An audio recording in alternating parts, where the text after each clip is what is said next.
All right, well, I tried to do the intro, but it wasn't working. Everybody, welcome to Rockin Robbie Live here on Pop Culture Philosophers. And we're doing a Teen Dog Shades night, everybody. So get your shades on, get your drink on, get your smoke on, get your whatever you want to get on. Get on. And with us, we have Kevin Stokes, comic book artist. Hey there, Robbie. Hey there, everybody. Tuning in. Ready for a Teen Dog Shades night as well? Hell yeah. Hell yeah. And we also have J-Strick in the house, everybody. Hey. What's Let's up, get everyone? weird. I want to believe. I'm really disappointed that my intros weren't working. I thought it was part of the bit, honestly. I wasn't sure. Yeah. I really did. Did you guys get to actually see the thing that said, like, cannot load, the browser cannot load the video or whatever? No, I didn't see that. But, I don't know. Maybe I'll get to use them later. yeah. I like the computer graphics. It felt very 80s, you know, like the pink and the grid, you know. Did you actually see that? For a second, you know. For Yeah. a little bit. I didn't see it at all. It kept going back and forth between like four graphics.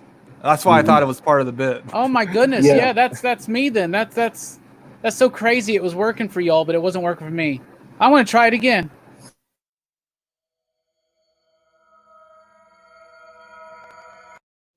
That's right. Okay, everybody. Yeah, This is that's how good. the show is supposed to start. So let's just forget that the last 3 minutes happened at all.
That's more like it.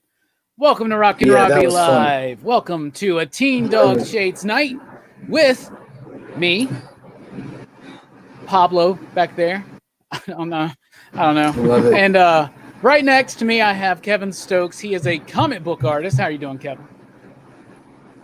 Doing all right, Rockin Robbie. How are you doing? Fantastic. And then we have J-Strick down in the dank dungeons. I'm ready, man. That's right. I ate some pizza. I did some skateboarding. I threw the shades on. I'm Teen Dog ready. Hell yeah, man. I'm Teen Dog ready too. I'm pretty sure Kevin is. He's been ready. Oh yeah. I've been able to touch up a little bit on just some slight research, but again, I'm so busy doing some stuff that I haven't been able to put as much time as I wanted to. But a couple of things I'd like to bring back up. Well, the good thing about a Teen Dog Shades night is you don't have to get too research, just because we just get wild. So everybody out there in the PCP Army, this is a Teen Dog Shades night. Of course, you know me and how I feel about the stuff that we will be talking about tonight, but I got to say, J-Strick is interested in delving into the larger world of Teen Dog Shades. Kevin's been doing Teen Dog Shade shit for like decades at this point. Yeah. Kevin is really big into UFOs and conspiracies and things like that. So tonight, in case you're not well versed in what a Teen Dog Shades night is, that means tonight we will be discussing, if you guys want to keep talking about comic books and stuff, that's fine too. But we're going to be talking about UFOs, paranormal stuff, ghosts and Bigfoot, Loch Ness Monster, the Mothman, whatever, right? Conspiracies. Right. We're getting deep. We're going crazy. And what a crazy-ass week to do this, because the Pentagon, through a New York Times article? Don't quote me on all this shit, right? That's New York Times. But, yeah, it's the New York Times, and they basically, a few months back, they officially released those videos, right, of the UAVs or whatever they call them now. You know what I'm saying? Mm-hmm. And they confirmed that that's real, and they don't know what it is. Now they're basically saying, oh, yeah, and I think a scientist said it in the New York Times. I don't know. I'm kind of shady on that right now. But they basically acknowledge the fact that they have material from crafts that they believe were made not on this planet. What? Yeah, which they've had for a while, but go ahead. But now they're making it known, right? Yeah, I guess. This is what's crazy. We got the whole COVID situation, and these news stories are kind of flying under the radar just a little bit. Are they not? Yeah, because I haven't heard of it. I mean, I was on Yahoo News earlier, and I mean, I never saw a article about it at all. So it's apparently you got. I'll pull up the article, but real quick, Kevin, why don't you introduce yourself to everybody who may not be familiar with your work? Kevin, of course, is a professional comic book artist. He was just recently on the show with Stefan on their work. They have successfully kickstarted their Extinction Remastered project. So. Thanks to you, Robbie. Thanks to the PCP Army. Yes, exactly. And much appreciated everyone listening that got us over that last hump. And so we'll be funded, and I have got a crap load of work to do very shortly. Kevin was like, when we were talking about this, Kevin was like, I'm about to have no time, but what are we talking about? And I was like, aliens, UFOs, conspiracies. He's like, I'm fucking there. Hey, you son of a bitch, I'm in. Son of a bitch. Yeah, so I think I got one of the. I supported to the campaign. I got one of your. I think the $80 incentives where you have to draw inside on my cover. So I'm looking forward to that. Awesome. See what you draw, my friend. Fantastic. I will give you the creepiest zombie I can do, or if you want a specific zombie, we'll figure it out. No, creepy works. All right. It sounds like a plan. So everybody out there in the chat, feel free to throw out any questions you want, especially on the Teen Dogs Shades appropriate subjects. But Kevin, tell us a little bit about yourself, your work, and what got you into UFOs and aliens and this whole thing. Well, I mean, I guess as long as I can remember, I've loved comics, and I was drawing. Without going into it too much, I mean, I think I was genetically prone to draw because my mother and both of my grandmothers painted. My brother came out as a big artist. I think it was a combination of genetics and being a military brat and moving around a lot. Comics and drawing were the things that I could take with me everywhere I go. And so I kind of just fell in that world and, fell in love with the Ninja Turtles and Superman and Punisher, and I never looked back since. and just decided that's where I wanted to go. And I've been published, since I was 17 for some companies. I've had a few, in and out of the business. It's a crazy world, and moving around a lot. Did a lot of ghost inking that nobody will ever know about on Batman and Spider-Man and things like that. But I've at least, I worked for, under my own credits, DC, and of course my favorite is working for Stan Lee for the Dynamite or the Guardian project, which hopefully NHL will eventually get their stuff together and come back with that. Did some stuff for Dynamite, which I'd like to reach out to again here soon. And a lot of independent stuff, a lot of Splitsville, Departure, some of my own independent books that eventually I want to develop more as I go into it. And I will admit that the UFO, my older brother was into some of this stuff, and of course I always thought he was crazy when I was younger.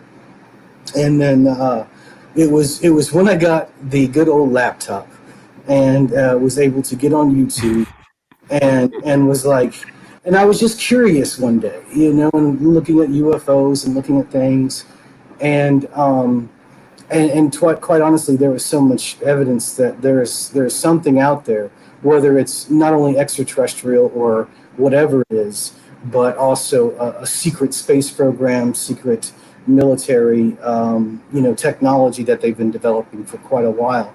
And so that I feel strongly that there's a big, cover-up conspiracy that is around us all. And of course I feel like, one conspiracy leads to another, and it creates a picture.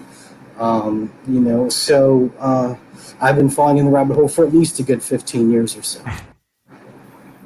Respect. Kevin is the one who got me. You're the one that told me about the Disclosure Project. Yes. That changed me from like just a fun curiosity thing because I like science fiction and I like X-Files. I got the X-Files shirt on. Nice. Teen Dog's Absolutely. Appropriate. And yes. When I saw all the Disclosure Project stuff, and then they did that documentary a few years ago, Unacknowledged.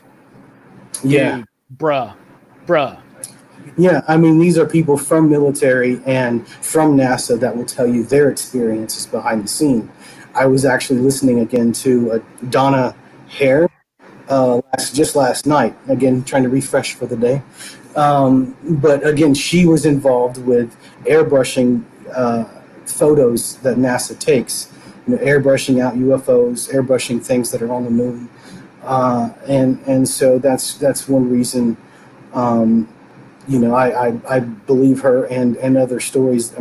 She went to her whole spiel on how, she got the job and everything that happened. And we can talk more about that as well, but just on the cusp of that, as the Disclosure Project was all kinds of people, and even, people that just are watching the radar and how fast things are flying back and forth to other things. Von Braun's assistant, and told her her experience talking to Von Braun.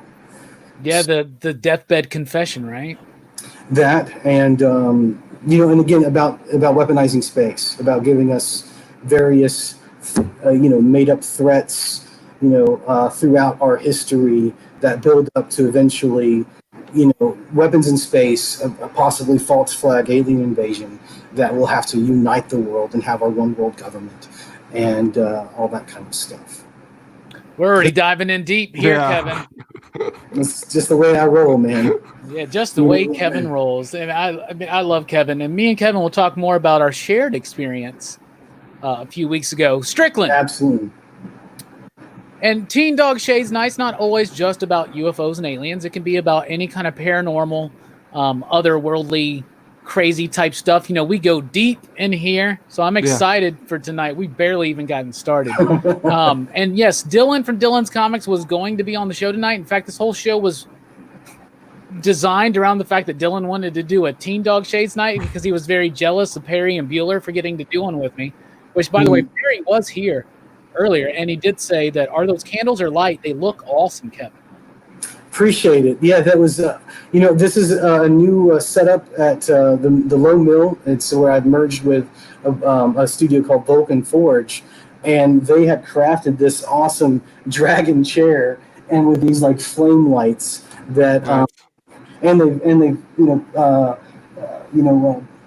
did the pattern on the wall to make it look like stone, and it was such a great idea. I'm like, yes, I would like to podcast from this chair, and I think it would just fit the mood so well. It looks good. I appreciate it. I have to say I am stoked to Hey-o. Hey. No Mike says Stokes actually in Castle Grayskull. So yeah, Kevin is actually really tiny in that Castle Grayskull. Yeah. Yes. Right up in there. I'm an action. Some interstellar stuff right there. Exactly. I am in Grayskull. I'm an action figure now. So Strickland, out of all this crazy stuff that we talk about on Teen Talk Shay's Night, what do you think? Yeah. Do you believe in UFOs and aliens? Do you think that we have stuff? And I have looked up the Pentagon stuff, and we'll get to that here in a second. But how do you? Yeah. So like me and Stokes were talking about this in the backstage. It's like growing up in Alabama for the most part. It's like we're in the Bible Belt, so it was kind of beaten into me that it's just us and there's no one else out there, And as I've gotten older, it's kind of like, so I'm not in the boat with you two in the sense I've never had an alien experience or seen anything like that, but I have had paranormal things happen to me. I do believe there's a darkness out there. So I guess for me, in the sense of like, as I've gotten older, I know like we're not alone.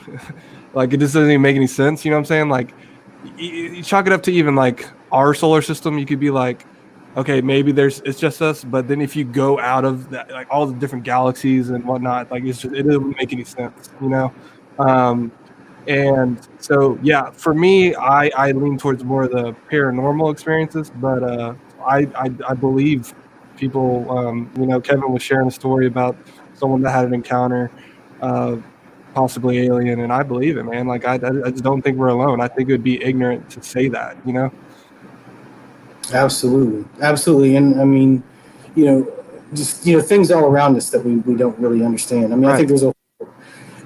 I think all cultures from the dawn of time have talked about this, that there's a darker side and, and the light side, and, I think, most people get caught up in this physical realm, but I think that no matter, you can get into whatever dogma, people get into, but I think, deep down, there's ample proof that there's all kinds of life after death. I've listened to plenty of people who have had near-death experiences and come outside their body and hear people and I mean we can get into that later on as well. But to me, there's all kinds of proof. There's a whole realm around us that we can't see, and if everybody people want to believe that we're nothing more than evolved monkeys and then this is all a cosmic coincidence, then that's their thing, but not mine. Yeah, I think there's a lot of connectedness too between all the different things that we would label paranormal or supernatural. Like I've shared this many times in Teen Dog Shades Nights, but like I recently finished reading a book called Operation Trojan Horse. Have you ever read that one, Kevin? I have not. I've not heard that. I would highly encourage you to check it out, and it's on Audible. That's where I listened to it. Actually, I didn't read it, so I don't have a copy to let you borrow. But absolutely, it's written by John A. Peel, and the basic premise is Jacques Vallée has the same premise. Robert Anton Wilson was the one that introduced me to their work through his book Cosmic Trigger, and Robert Anton Wilson, if you don't know, he's a science fiction writer who was also an occultist in a bit, and he performed the ritual of the Holy Guardian Angel as described by Aleister Crowley while tripping on LSD one night, and then that led him to shortly after, I think July 23rd was the day it happened, which is the day that Sirius, the star, is like rising with the sun or something like that. That's where we get the term the dog days of summer. Is Sirius, of course, is the eye of the dog, is the dog star. Yeah, Sirius the Dog Star. I've heard of that. If you think of Sirius, the radio station, like the satellite, who's got the image of the dog with the star in its eye. The Harry Potter character who Yeah. turns into a dog. Oh, really? I haven't watched the series. Sirius Black turns into a dog. Yeah. This shit is there for a reason. You know what I'm saying? Yeah, absolutely. Synchronicity. And what's crazy is synchronicity is a big deal to this. So I wanted to do this on the 23rd, but the Yankees were starting, right? So the Yankees won the first game. Right now they're losing to the Nationals. I did have it on right now, yeah. I did have it on, and I just threw it to the side. I was like, I'm not going to be distracted by the Yankees losing. But Stan hit another crazy home run. Anyway, God, I'm rambling. So that's fine. Started, I think it was July 23rd. Anyway, after doing this ritual, right, he started receiving telepathic communication from Sirius. And that's weird, dude. What? So that's weird. One would say, but like, one would say, it's not a goal of mine to see if I can reach that level of contact. Like other sci-fi writers of mine that I really respect have had these kind of similar experiences. Sure. Grant Morrison is one of them that inspired the Invisibles.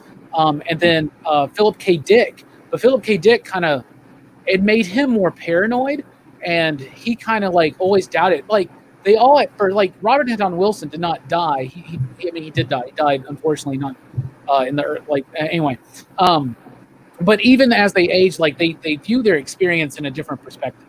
At first, he's like, I'm receiving telepathic communication from the Sirius system. Mm-hmm. And then later on, he's like, I think that was maybe something connected inside of me to another world. And that's what we're all getting to, is that the idea that there is this realm that some people maybe see through psychedelics.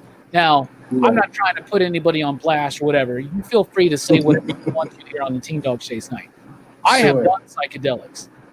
I haven't done things like DMT, which apparently just directly shoot your ass into this fucking other dimension.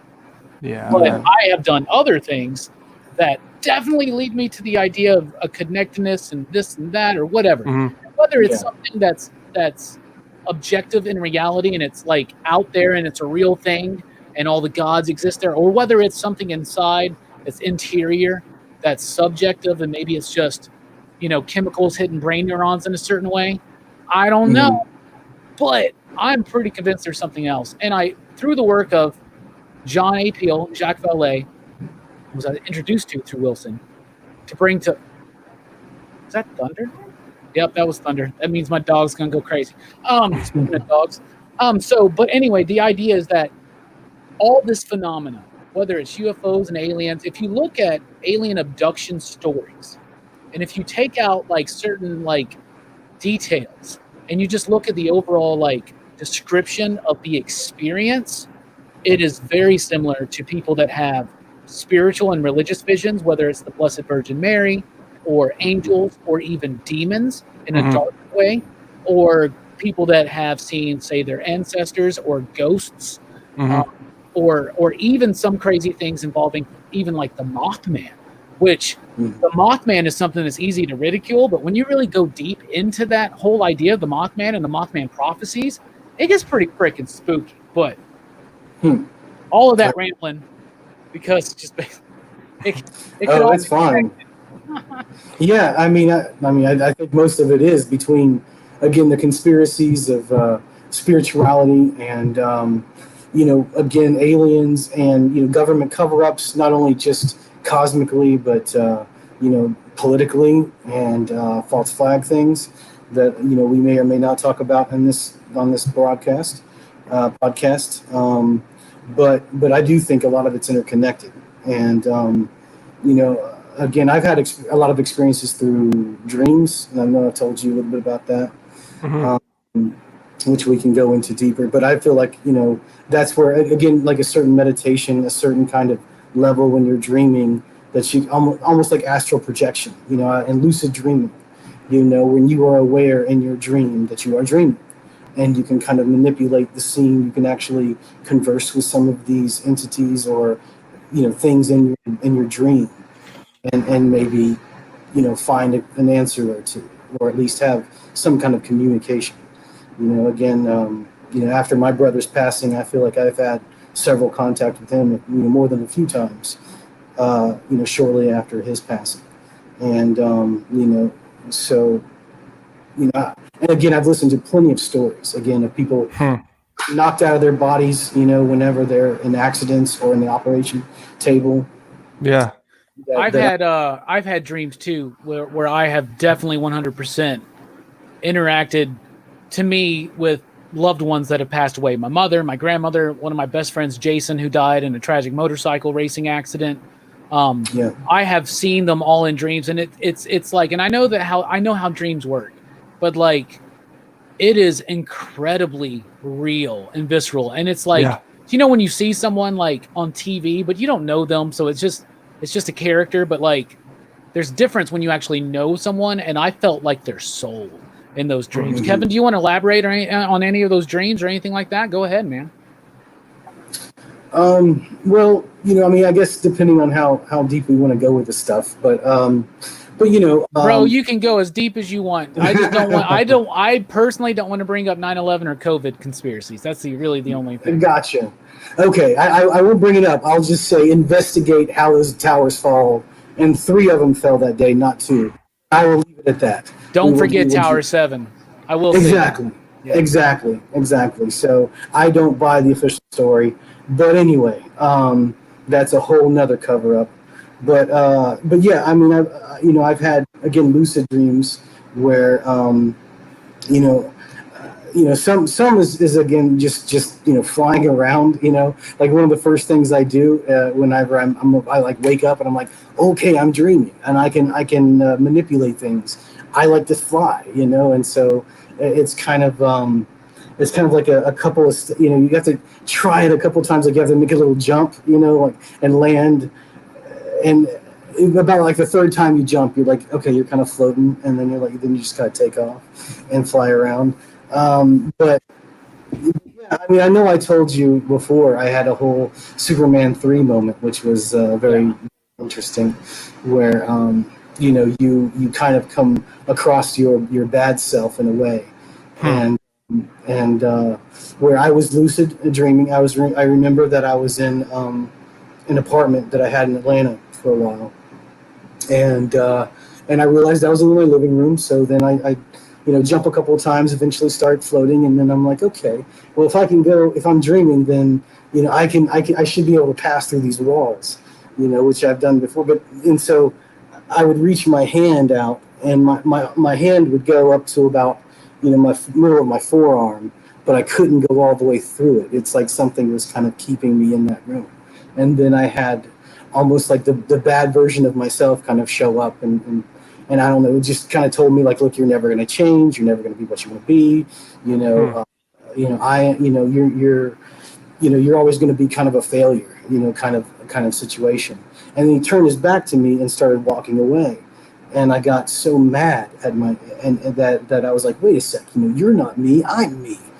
And all of a sudden it was just a complete instinct that my body started to glow, and I went ahead and levitated and went directly right to his back, just to have him in time to turn around, and I strangled that dude. I strangled him until he vanished, just like in Superman 3, and then you kind of wake up, but and I know it's out there for some people, but But again, I've had some various dreams on that level of flying around and lucid dreaming. Now, Kevin, did you train to lucid dream, or is it just something that kind of comes a little bit more naturally to you? I can't really say that I trained, and actually it's not the most easy thing to do. I mean, especially when you're lucid in your dream, you're fighting so hard to stay conscious, and it's like you're trying to keep aware as much as you can before you fade out and everything goes black, and then then you wake up again. But I had one of the few teachers I had that was a big influence on me was an art teacher, and Lonnie Rich. He was my art teacher in junior college, and he was the one who taught me about dreams and interpreting dreams and being aware of the possibilities that are there. And so that got me more aware of it. And when I was younger, it was a lot easier. Now things are a lot crazier, but I definitely feel people can tap into that as they if they practice. Oh, absolutely. And if anybody wants some tips, some good tips on lucid dreaming, basically start keeping a dream journal. That's the first step. Like, Yes. have a pen and a pad right next to where you sleep.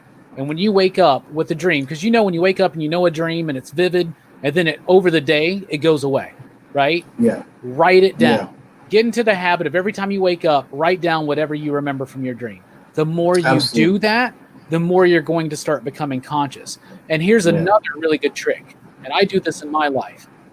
Every so often, look at your hands like this. Just look at them. Yep, exactly. You get yourself into the habit of, say, every hour or two, you just look at your hands. You'll start doing that in your dream, and then you realize, and basically when you look at your hands, ask yourself, am I dreaming or is this real? Okay? Yeah. I know it sounds crazy. It'll add a layer of mystery into your life, but am I dreaming or am I awake? And then you're like, okay, I am awake.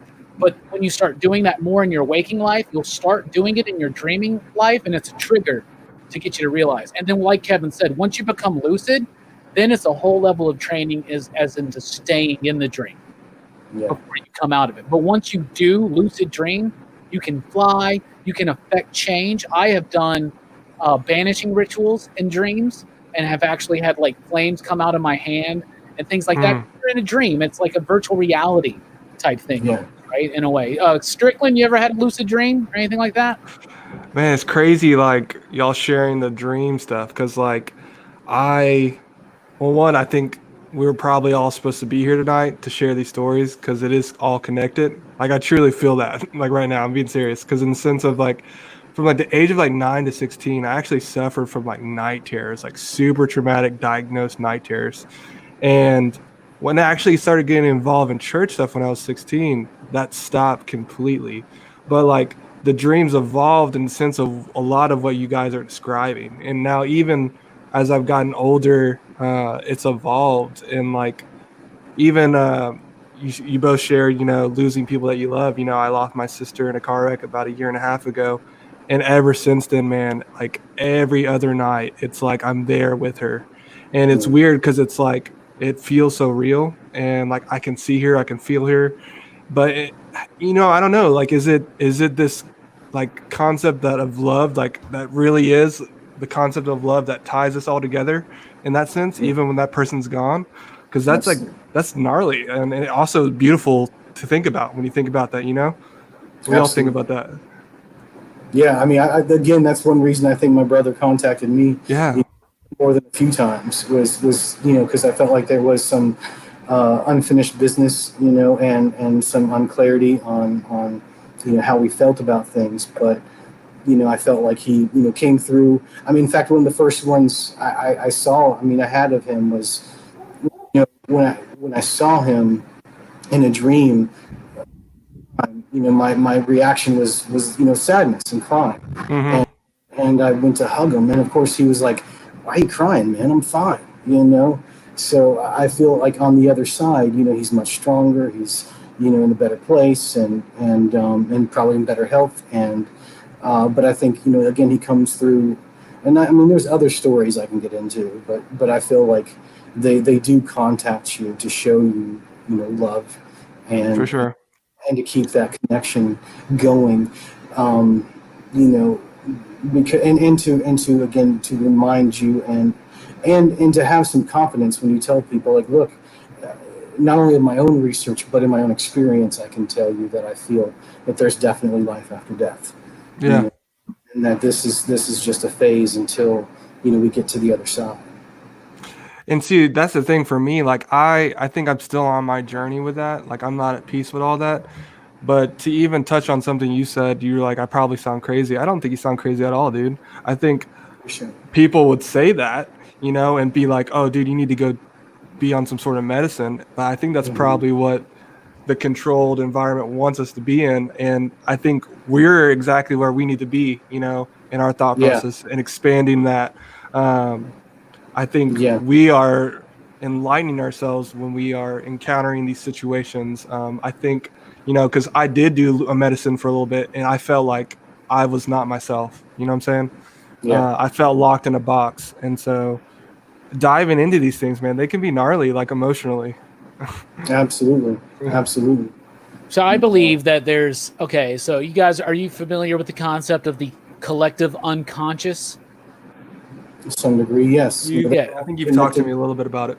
Yeah, the idea that there's this pool of all of the memories and emotions and experience of humanity that everybody kind of is kind of attuned to, right? Think of it as like a Wi-Fi signal, right? Sure. And then you are your consciousness and your subconsciousness. And your subconsciousness has a connection to this collective unconsciousness. I saw somebody mention something about deja vu. Yeah, deja vu is a paranormal kind of experience, because I think that could be somehow your subconscious being connected to this thing. Everything's about patterns and fractals. We're going all over the place. But some people who have done things like DMT 100% believe that there's another layer of existence. And when they go there, they feel like it almost sometimes is almost as if they're describing what could be described as the collective unconscious. So even if it was just, I mean, where does this stuff come from? You know, like, even if it was just something just in your mind, but that leads, like, the idea that there's a collective unconscious, which I 100% believe, that's where the archetypes reside. That's why we have these same repeated stories that happen. And don't underestimate the power of the subconscious mind. So even if the afterlife is just merging into the amalgamation of all of humanity's experience through something like the collective unconscious, I think that that's still a very, very valid thing. I want to get to some comments. Fable says, I've always been fascinated with movies like Body Snatchers and They Live. Do you think something like that can or is happening? Kevin, what do you think? Oh yeah, I'm a huge They Live fan, so that's exactly kind of what I think is going on. Is, you know, something beyond human that is kind of controlling the narrative, you know, to some degree. You know, it's you know, it's hard to explain, and it's like we talked about before with you know, extraterrestrials and a control of information, control of technology, and using, you know, mainstream media to push the narrative and to get people. I mean, we talk about, you know, mind control and influencing people's, you know, thoughts, you know, through advertising and all kinds of stuff. As long as we can, you know, propaganda, you know, as long as we can remember, whether it's good or bad propaganda, you know, you could use it for all kinds of things. But yeah, I mean, again, that goes into, again, the deeper realm that, you know, we think that there may be a darker force. And I admit that, you know, this is where I fully kind of connect with the classic Star Wars, you know, theme that there is a dark side and a light side. Yeah. And that you can choose, you know, whether you want to go down the dark or the light, you know, and the more that you're on the light side, at least for me, I can see certain. Not only can I go back in my life in the past and see how things built up to these moments and decisions that I've made, but there's certain even little things throughout the day that like work out so well that I'm like, you know, it's one of those things where you go, I feel like I am where I am at this. I'm supposed to be where I am at this moment, and to accept that. And you know, it's almost, and even though, you know, I think that there is a form of free choice as we go, but it's almost like choose your own adventure. You know, it's like you, if you try to stay towards the light and try to be good, this will happen. If you go towards the dark, you try to manipulate, you try to, you know, force your thoughts and your will on people, then, you know, other things will happen. You know, and how you treat people and how you you know, interact with people very much affect your life. And that goes into, again, we talk about, again, like a cosmic war, you know, again, between the dark and the light. And I do think that humans are caught in the middle of something bigger. I don't, you know, I don't prescribe to any certain religion, but it seems like I said, in all cultures, they talk about the dark and the light. And you can choose, and I feel like you are in a battle. You just don't see the battlefield in front of you sometimes. You know, Graham Hancock, who does a lot of research into the idea of ancient civilizations, but he also has done a lot of experience with like ayahuasca, which is the natural form of DMT. You know, DMT is like the actual chemical that they pull from. Ayahuasca, though, is used like in tribes in the Amazonian jungle and shit like that, right? And he's done those things. And like if DMT is like what, like a 5-10 minute experience, right? ayahuasca lasts hours, right? And you're in this other world, and there's like this jaguar goddess that people see, and some kind of craziness, right? But he mentions, and he's done a lot of these kind of trips, and he's to me, a very intelligent, erudite fella.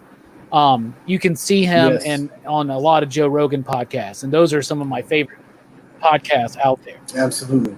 And he is convinced that there is like a dark force in the universe that's kind of like trying to win a battle or something. I don't know how I feel about that. To me, I think the universe is more nihilistic, almost like it doesn't care about us, you know. But so many people, and this is a recurring theme in mythology and humanity of good and light, dark and evil, and it's just something. It's very prevalent. Whether that's just a reflection of the interior battle of trying to be a good person or not, maybe. But like he is convinced through all those experiences that there is a dark force that's trying to like turn people away into like a self-centered, not caring, apathetic kind of thing. What do you think, Strickland?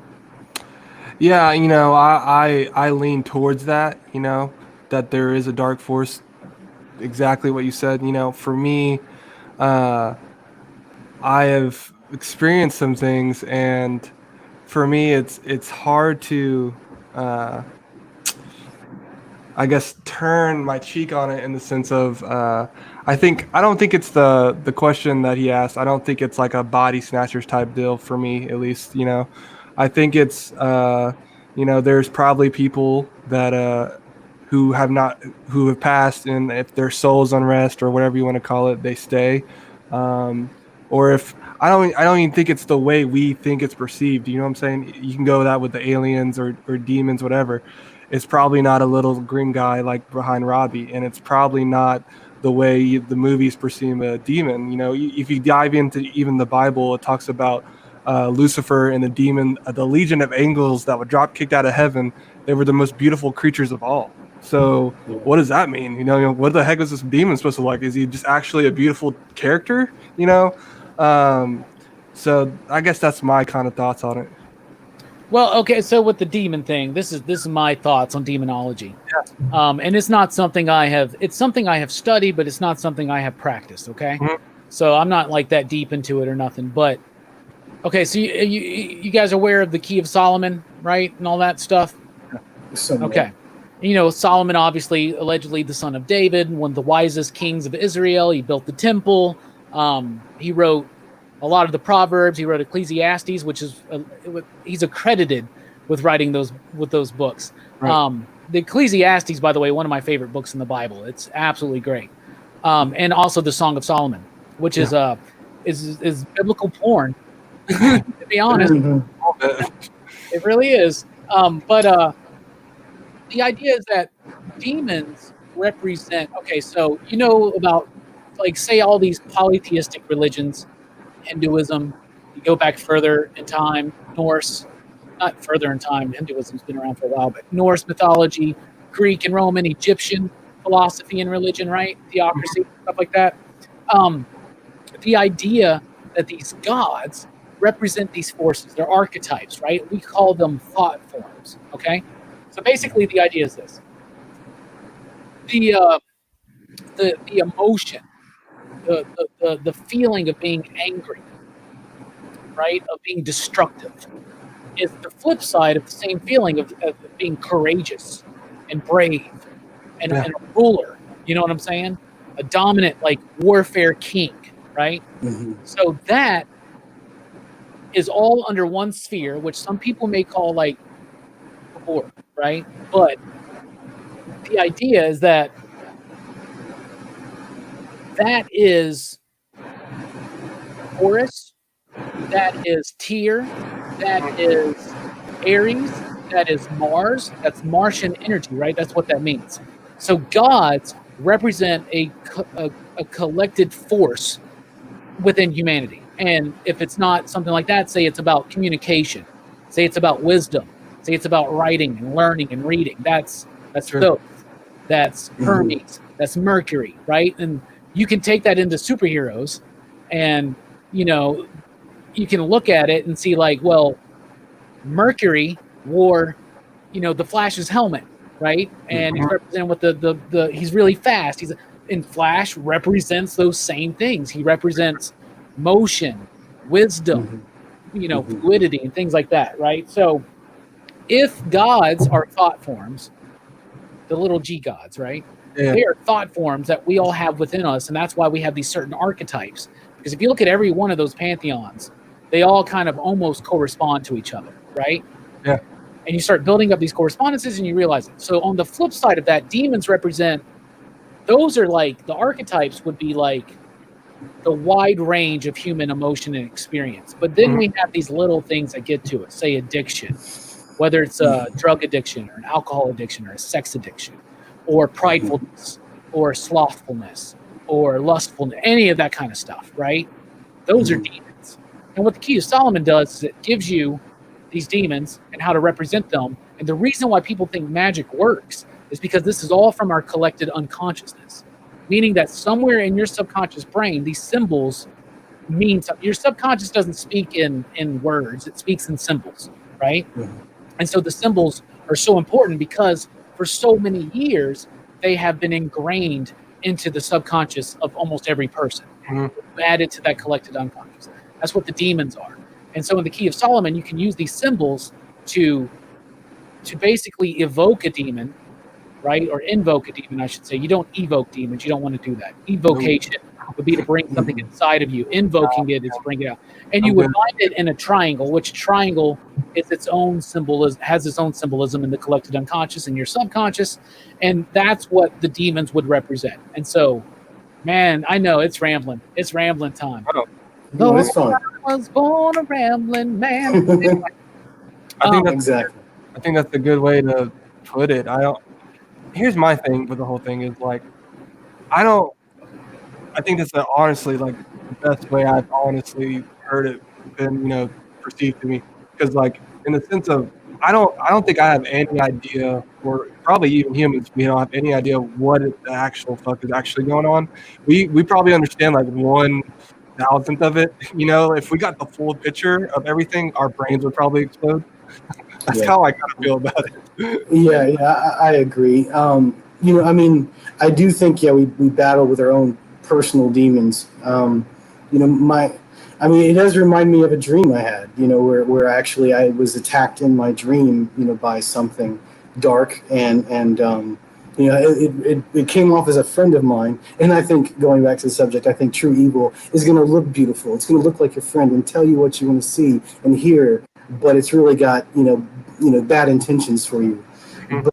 But I will say that, I think that because we're spiritual beings deep down, and I think we have the ability to fight, the demons, with the power of light, and because I remember again this thing jumping on me, and it was the first time, I'll just say it, the first time I felt like something was like, this thing wants to rape me, this thing wants to, like, and is on top of me, and I fought it, and I was like, F you, F you, F you. And eventually, I woke up fighting this thing and screaming that out. So I think we can fight these things. But I do believe that, unfortunately, I believe the conspiracy is so well orchestrated and so well conceived and practically genius on another level that I believe that there are dark entities beyond human that have their hands all over this physical reality, and that we have to fight them mentally and physically. Kevin, you need to read The Invisibles. Just 100%. I'm all for it. You need to read that book. And, I know you, and you're going to be like, well, I would have done a better job on the artwork in this issue. And I'd be like, yeah, but it's Grant. So Grant Morrison, some people may not be familiar with this experience, and I love talking about it. But Grant Morrison in the 90s made a lot of money when he did Arkham Asylum with Dave McKean, right?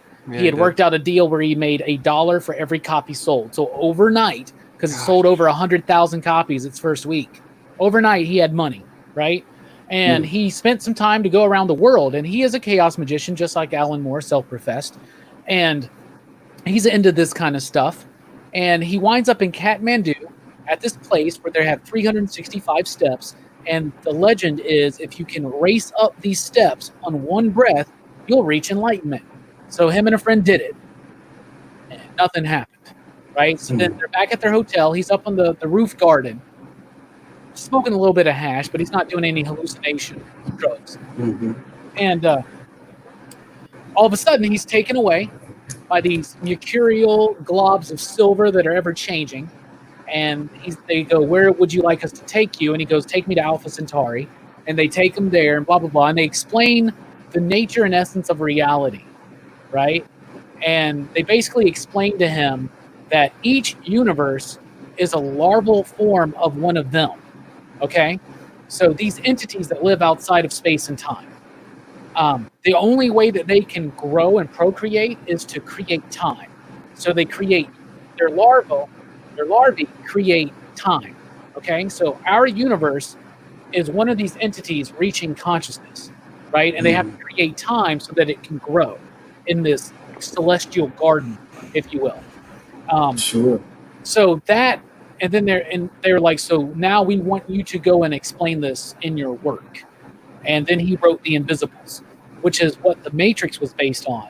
And the idea of The Invisibles is that there's this grand overall conspiracy, and it's these dark lords from another dimension that are actually controlling things. So think of They Live, and think of the aliens and They Live, but they're not aliens. They're not aliens in the fact that they're extraterrestrial, but extra dimensional, right? They're ultra-terrestrial, and so that's his idea. And so the book centers on this group of counterculture freedom fighters called the Invisibles who are trying to fight this. And then if you just take out the idea that they're from another dimension and make them artificial intelligence and make this reality that they're showing us a digital reality, there's the Matrix. Do you get what I'm saying? Yeah, so, absolutely. Fucking wild, man. Yeah, I'm going to have to read that. Absolutely. But yeah, Robbie, go ahead, Kevin. I was just saying, it's like where I do believe that, these dark entities, they're not exactly gods, but lesser that we still do have power over, but they try to influence this physical reality. Yeah, there was a book I read a long time ago. Y'all may have read it, but at the time it got a lot of flack because I guess C.S. Lewis was known as like a Christian writer, but he did a book called Screwtape Letters, which was the point of view from a demon teaching his son how to basically fuck with someone. And so like a lot of those things you were describing, Kevin, in your dreams is kind of like what was the demon's job he was doing in the book. So it was pretty weird. But I was gonna say, Robbie, the Little Gods rant you went on. I thought I kept thinking too about fucking Ice Cream Man, the comic book. It's like I feel like the guy in that embodies a lot of those things. You know what I'm saying? Yeah. So, and that's why you get certain imagery. Yeah. In that book, like the spider imagery. Yeah. Like that. So and the spiders, I have my own idea about spiders and what they can represent. Blah blah blah. Yeah. Let's hear it. Okay. Team Dog Shay's night, man. Well, I mean, spider. Okay, so this was I started with this. I was like, okay, so what are Spider-Man, the character Spider-Man, right? Because I love trying to figure out what superheroes, what archetypes they represent. So I was trying to figure out Spider-Man, right? And if you look at the Kabbalistic tree of life, and there are these things called Sephira on them, right? And each Sephira could correspond to one of those forces, one of those little g gods, if you will, right? And there's a sphere called Hod. And Hod is where all the wisdom gods reside. Now, everything is based on polarity. So the whole is the whole. It's two sides of the same coin. So on one side, you have intelligence, wisdom, communication, right? On the other hand, you have deceitfulness, trickery. All the trickster gods reside there, for instance, like Loki. And so I started thinking, I was like, well, Spider-Man would definitely be in that because Spider-Man's witty, right? He's funny. He's very smart and intelligent. And I started thinking about that. I was like, oh, this is funny. Spiders have 8 legs. This is the 8th sphere on the tree of life, right? So I was like, I wonder if spiders represent this in other cultures. And then you start looking at like African mythology of Anansi and all that. Yeah, that's a trickster god. You get what I'm saying? It's a spider. Oh, And interesting. spiders creeping things represent something in your subconscious. I have had many dreams with spiders involved. I've had dreams where I went to find my cat, and my cat was a giant spider. Those are some of the craziest fucking like dreams I've ever had. They really disturb me, you know. Oh, But yeah. spider is also a beautiful, beautiful creature. The It's way intense. that they build. You can think of if you want to go along with the Hod representation again, the way that they weave and build webs is like weaving and building a story. Do you get what I'm saying? And then one of my favorite albums of all time is My Chemical Romance, True Lives and Fabulous Killjoys. And their symbol for that album is one of my favorite symbols. I've many times considered getting it tattooed on me, but I still have made it this far without tattoos. And I think 40 years with no tattoos. Come on now, let's do it, bro. It's too late. It's like if I got my nipples pierced right now, Strickland, you'd be in your right mind to be like, I think something's wrong with Robbie. Yeah, he's going through a crisis. It's a spider, right? It's a spider with a lightning bolt on it. Now, the lightning bolt is another sigil for that sphere of Hod, if you will, which means splendor. Splendor. Hod is it's a Hebrew word for splendor. But anyway, and it's on the pillars. Anyway, but that symbol is really cool, and the fact that it has the lightning. So now let's think about this. Lightnings, that means something, right? The lightning bolt, the lightning sigil, if you will. If you actually think about it, in the very early, some of the very earliest pop culture philosophers' logos, the lightning bolt is in there because the lightning bolt represents a lot when it comes to writing, communication, and in particular comic books. The Flash, Shazam, Power Rangers. Do you get what I'm saying? So it was really cool to see, and this all happened at the same time. I realized there's a spider with the 8 legs. It's got the lightning bolt and blah blah blah blah blah. So there's my little bits on spiders, I guess. Sure. I love the MCR reference, but also, the spider thing's cool because like at the end of It Chapter 2, Pennywise turns into a spider, so that kind of gives a whole little layer to me for that. Yeah, and he's a trickster. Yeah, he is a trickster. So that's what I kept thinking about when you were saying all that. That's a good idea. Good point. I forgot about that. You can find these correspondences throughout fiction, and literally me getting deep into this stuff is what spawned pop culture philosophers. That's why it's called pop culture philosophers. It's because the idea is that we wanted to go deep, a little bit deeper into the meaning of things. Absolutely. Yeah, and we don't do it as often as maybe I would have initially intended, but I think we have a great channel here. So. Yeah, I still love that larva theory of his. I mean, that's that was really cool. That we're all we're all, which goes into the idea that we're all connected.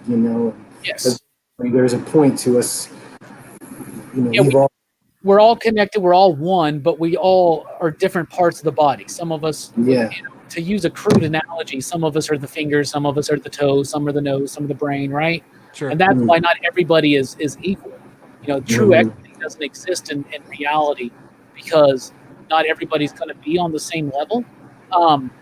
But also the idea he got was that this is a creature hitting adolescence. And that's why right now where we are as a collective humanity and world and biosphere and all that is we're going through adolescence. Do you know what I'm saying? And if you look at the world and reality and current events, you're like, we're in some weird times, man. Yeah. But I think that was a good point you mentioned. I do think that there are people that are on different levels of awareness, and that some people, unfortunately, are more, or fortunately, more conscious than others, as far as just being more aware of the situation, of how they interact with things and things around them. But I do think that, again, that people, like you said, people are on different levels mentally sometimes. Yeah. That create differences. Well, we've gotten way deeper than I thought we would. I'm tripping out, bro. Oh yeah, we can. Yeah, absolutely. No, it's fun. I love it. Go ahead, buddy. I'm just saying I don't get a chance to talk to too many people about this, so this is great. All right, so back to the Pentagon thing.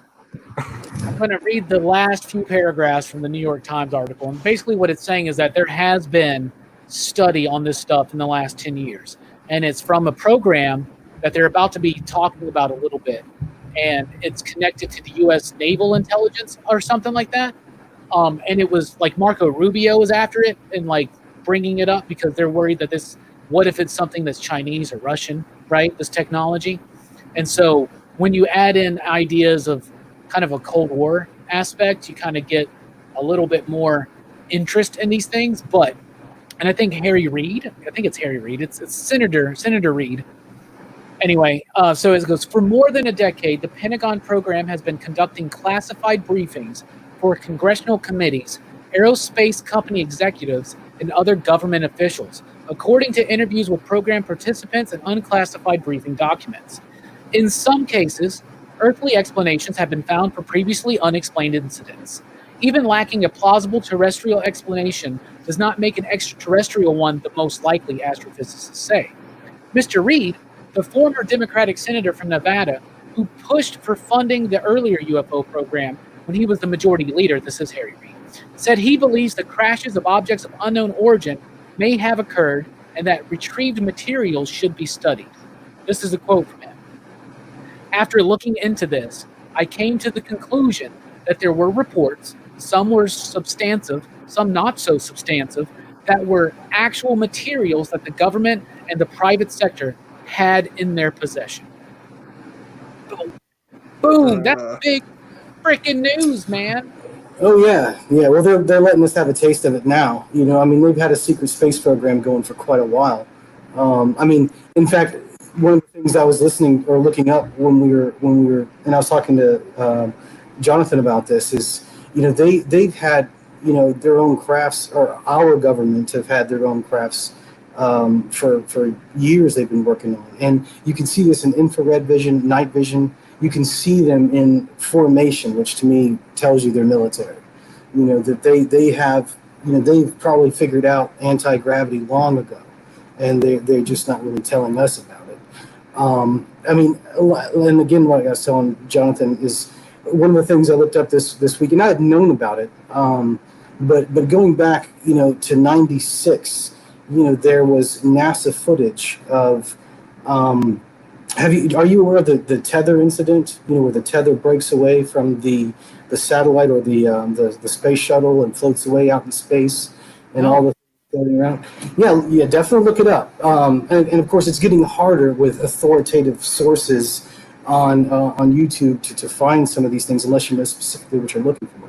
But there was a tether incident in '96 where they had made this tether that was 12 miles long and nearly a mile length that they released out. I forgot exactly what the point of it was, but when it had gotten all the way out, they turned it on and the electricity went through it, and the electricity was so much that it eventually broke it and it snapped off, and it started floating out into space. And then they let it, you know, float out for a while. And then they were 77 miles out, and you can listen to some of the astronauts as they're watching this thing. But so you have a 12-mile tether out in space, so it's almost like a giant ruler, okay? And so that you can see that there are these giant, you know, from what it looks like. I'm not saying I know what they are, but from what it looks like, there are these giant kind of amoebas, these giant like.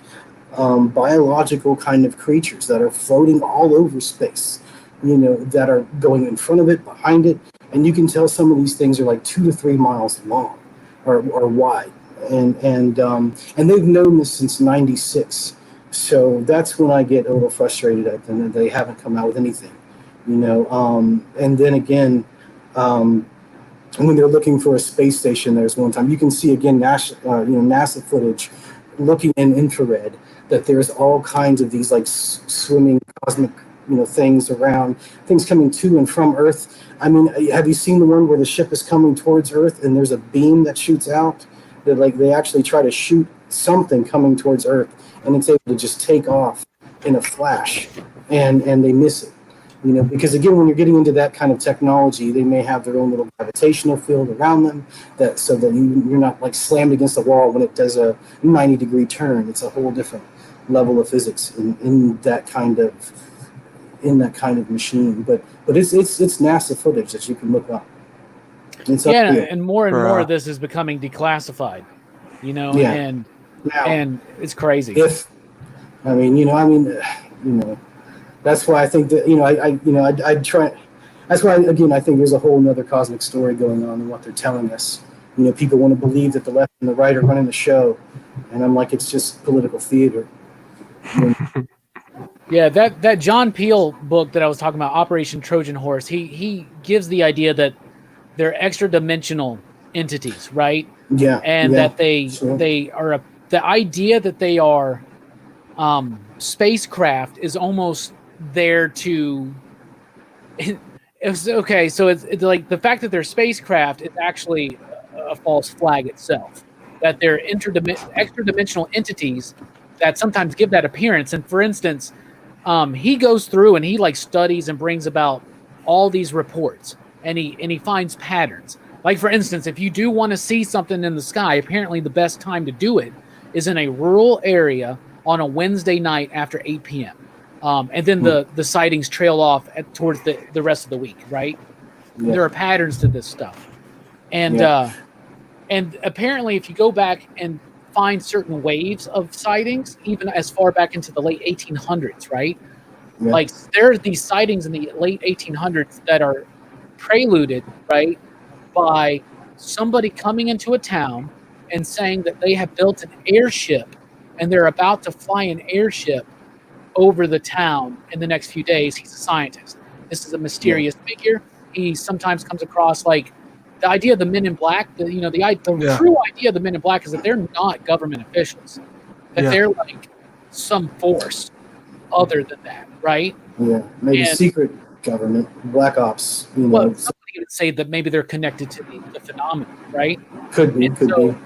Like this guy would come into town and be like, "We're about to do this," and then that kind of gives the idea, and it's almost like what he says is that through his research, it's almost as if the government wants us to think that they're spaceships from another world, because that actually pulls us away from what they actually are, which is some kind of extra dimensional force that maybe the powers that be are connected with and maybe working with or something like that, right?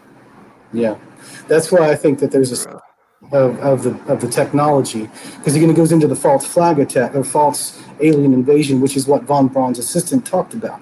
Is about weaponizing space so that the next threat, you know, first you go through communism and terrorism, the next is asteroids, and it's all about weaponizing space.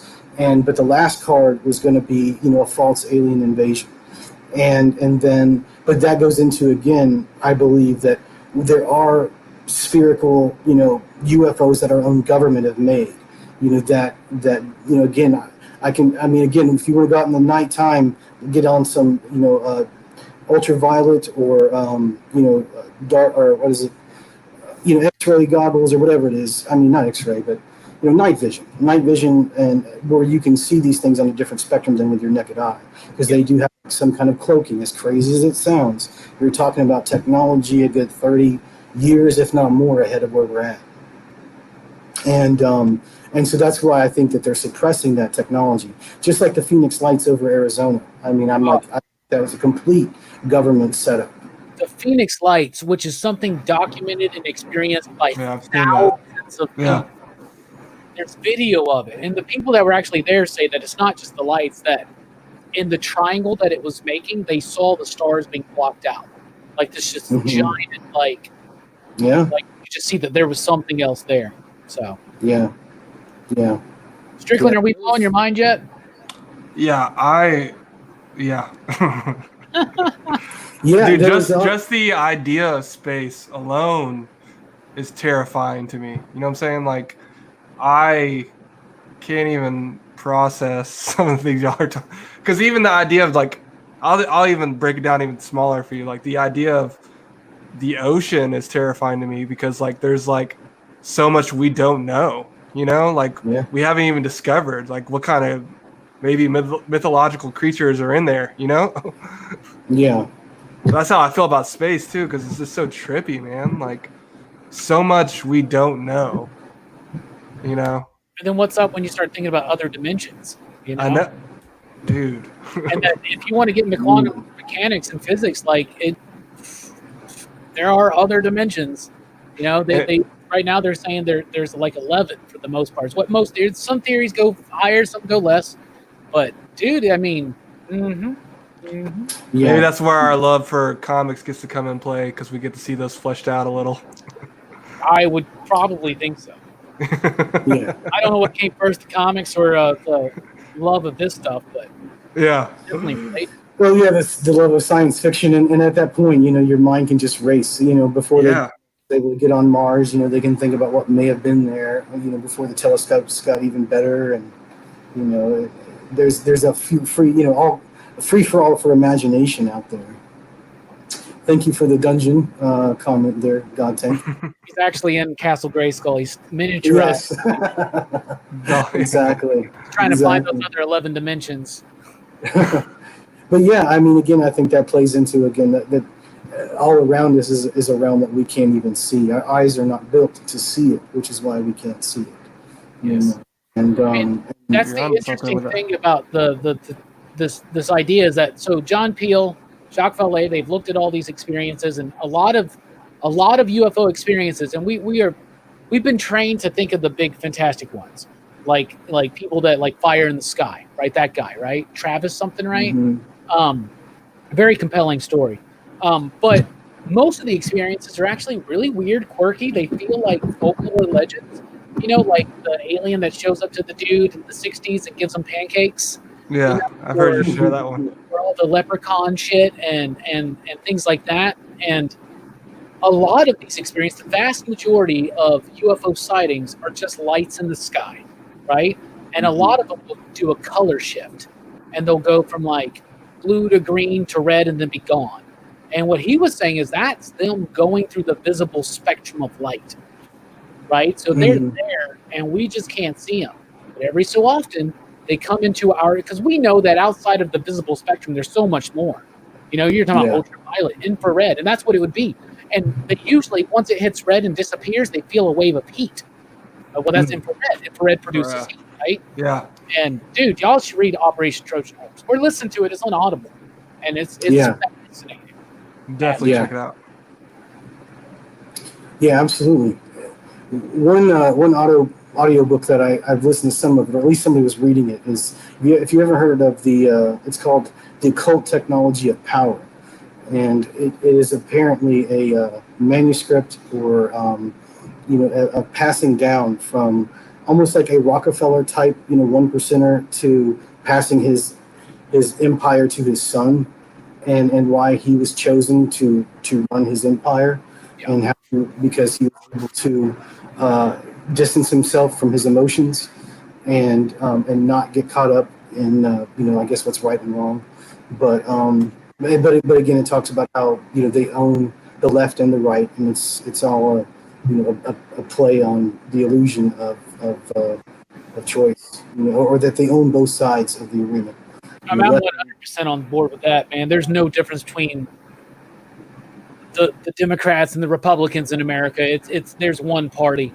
I think we got to wake up and be honest to that. There's one party, and it's the donor class. If you're rich, if you can throw the money at them, that's where the power comes from.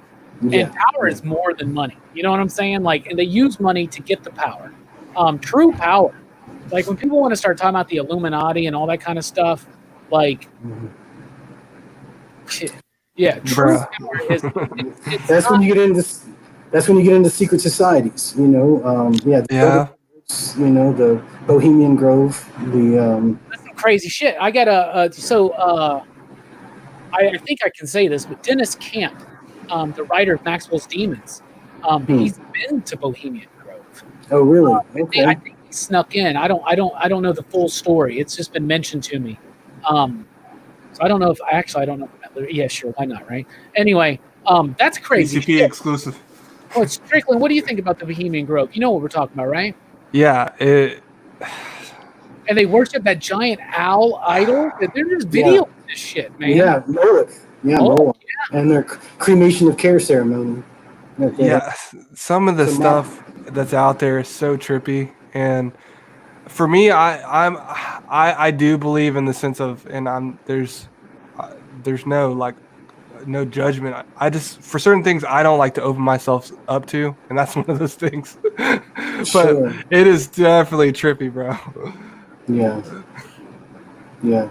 I think it's crazy shit. Like the Bushes are there, like all these powerful people, these politicians, these corporation figures, and just, I mean, that's real shit, dude. Yeah, I unfortunately feel like I have to look at the face of what I feel is the bad stuff out there, only because I feel like I have to know who our enemies are.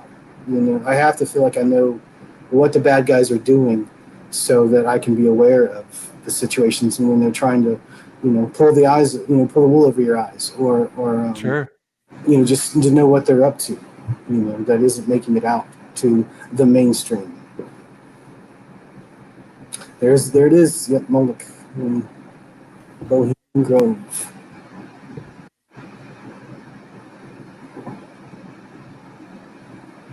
Yeah. That is creepy as fuck, dude. Yeah. Yeah, it's pretty crazy.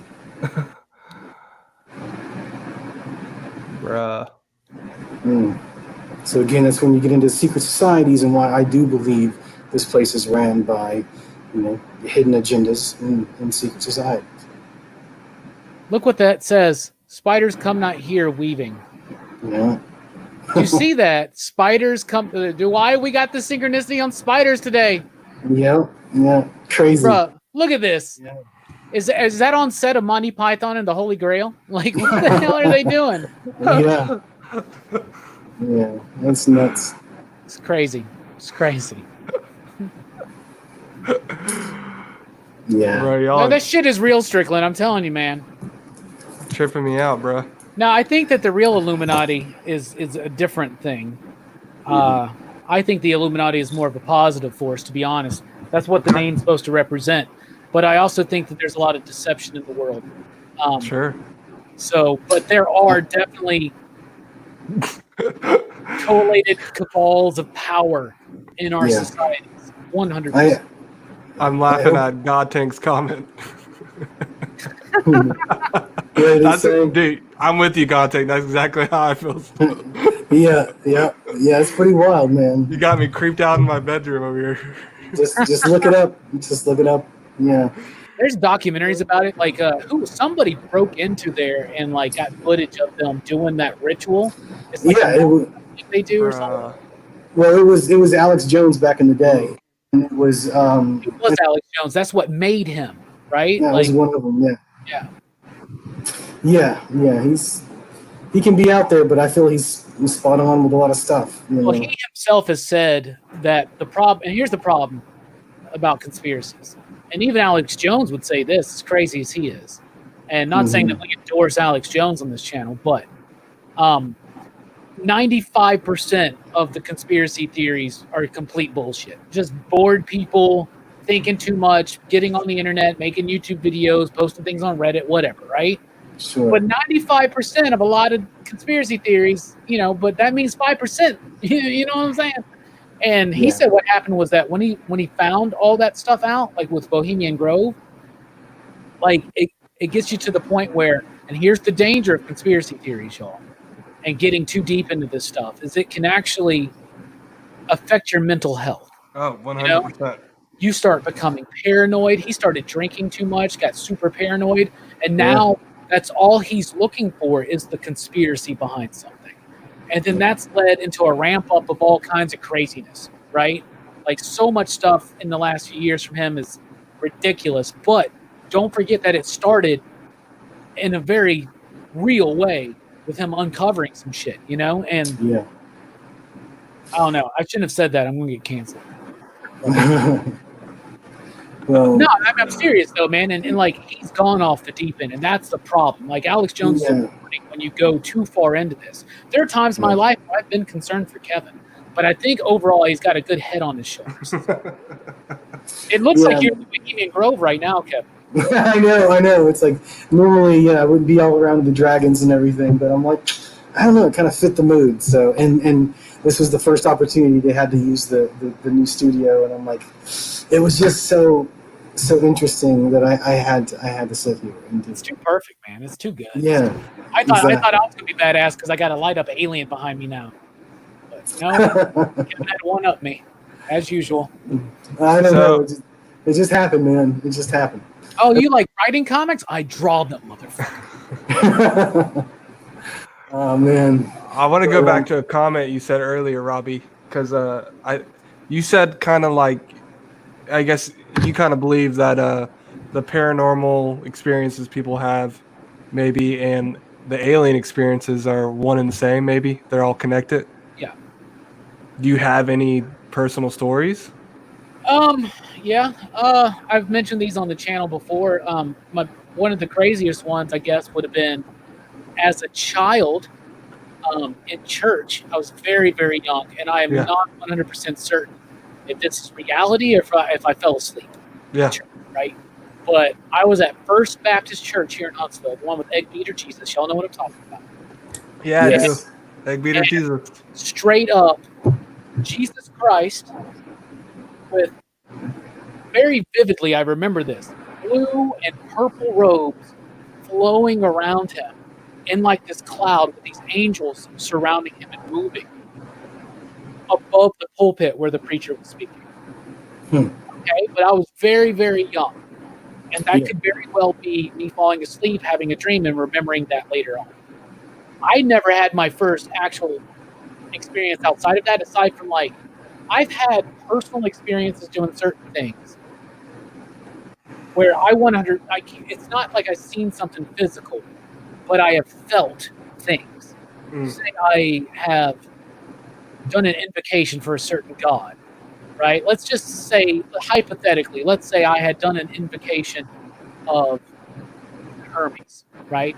Let's say that for 20 minutes I felt like I was on a massive amount of cocaine, had crazy ideas, and heard voices in my head speaking very fast and coherently, giving me information about things that I was seeking, right? Let's just hypothetically say something like that has happened. Okay.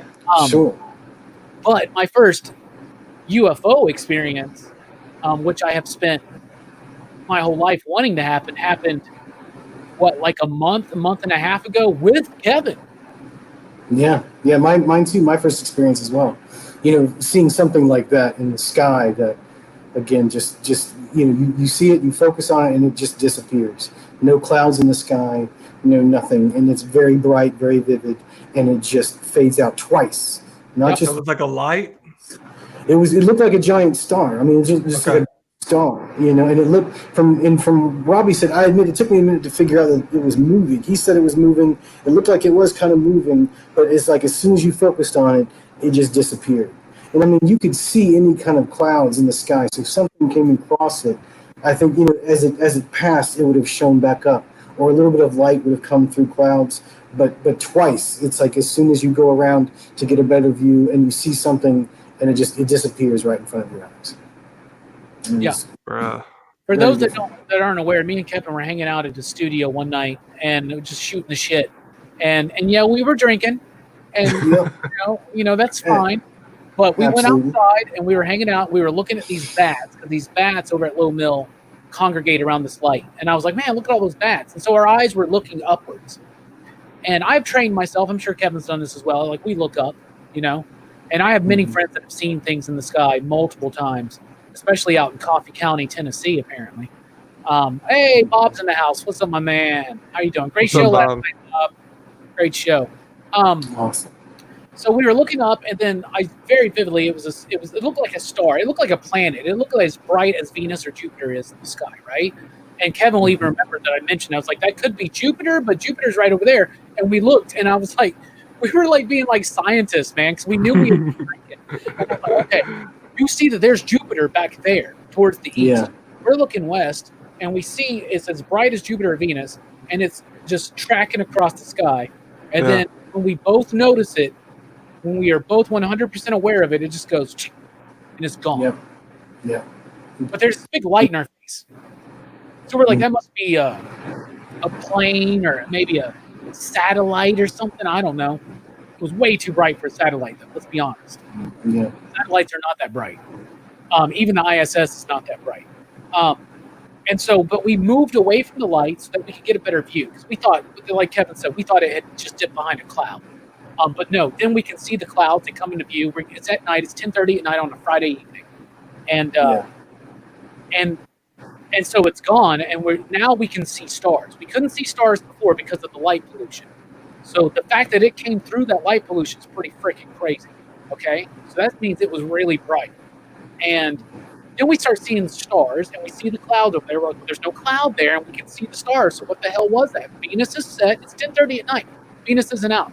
Jupiter's back towards the east and lower towards the southern end of the horizon, as it is during this time of the year. And as we're talking about it, it fucking comes back. It comes back bright as shit and just tracking across. And then I go, it's back. And Kevin goes, it is back and it's moving. And then as soon as we both had realized it again, gone. Yeah. And we stayed out there for like 30, 40 minutes. It never came back. But we were tripping. We were like, holy shit, me and him have been UFO bros for a while now, man. Me and Kevin have had some conversations. Yeah. Whether at my house or the studio or at the comic shop. And to have that experience for the first time so vividly with my homie Kevin, my conspiracy homie Kevin, the Eddie Ross and Joe Rogan, I was so damned excited, man. I was excited too. It was really cool to experience that with you, Robbie, because I have not had an experience like that before as well. My buddies in Coffee County, they have seen multiple things out there. And like we're saying, more so you're going to have more luck in the rural areas. They say that shit happens there almost weekly. I can see that. They just showed me another video that one of their friends had filmed like last week of a triangle. It's just a light. And then the light kind of moves out and it becomes 3 lights in a triangle shape. So we have a plan on going out there camping for like a couple nights and basically UFO searching. And I hope And I know they're expensive, but if you can afford like infrared, night vision glasses, or something that gives you a different spectrum of just your normal eyes, I'd like to hear if you see anything that way, because that seems, you can see videos on YouTube of people who film in their night sky, what they come across, and you can see, like I said, formations of these things that look like they're military uniform. There's like one in the middle. It's like a triangle of various, various saucer type vehicles. It seems to be, or at least circles, that do kind of separate and some come back together. Yeah, and ours looked just like a star planet was. It was basically that whitish, yellowish light. It wasn't changing colors or anything like that. And it was pretty much going in a straight line. What's crazy is that Alicia was in New York like a couple weeks after that. She had kind of ridiculed me for that experience because we've had what she would say a paranormal experience is, but I kind of brushed it off. But like a bottle of juice, like e-juice like this, was on the table, and we were both looking at each other talking. The table's between us, and it just goes. It like literally went up like 2 or 3 inches and dropped right back down. She freaked out. That apartment was haunted.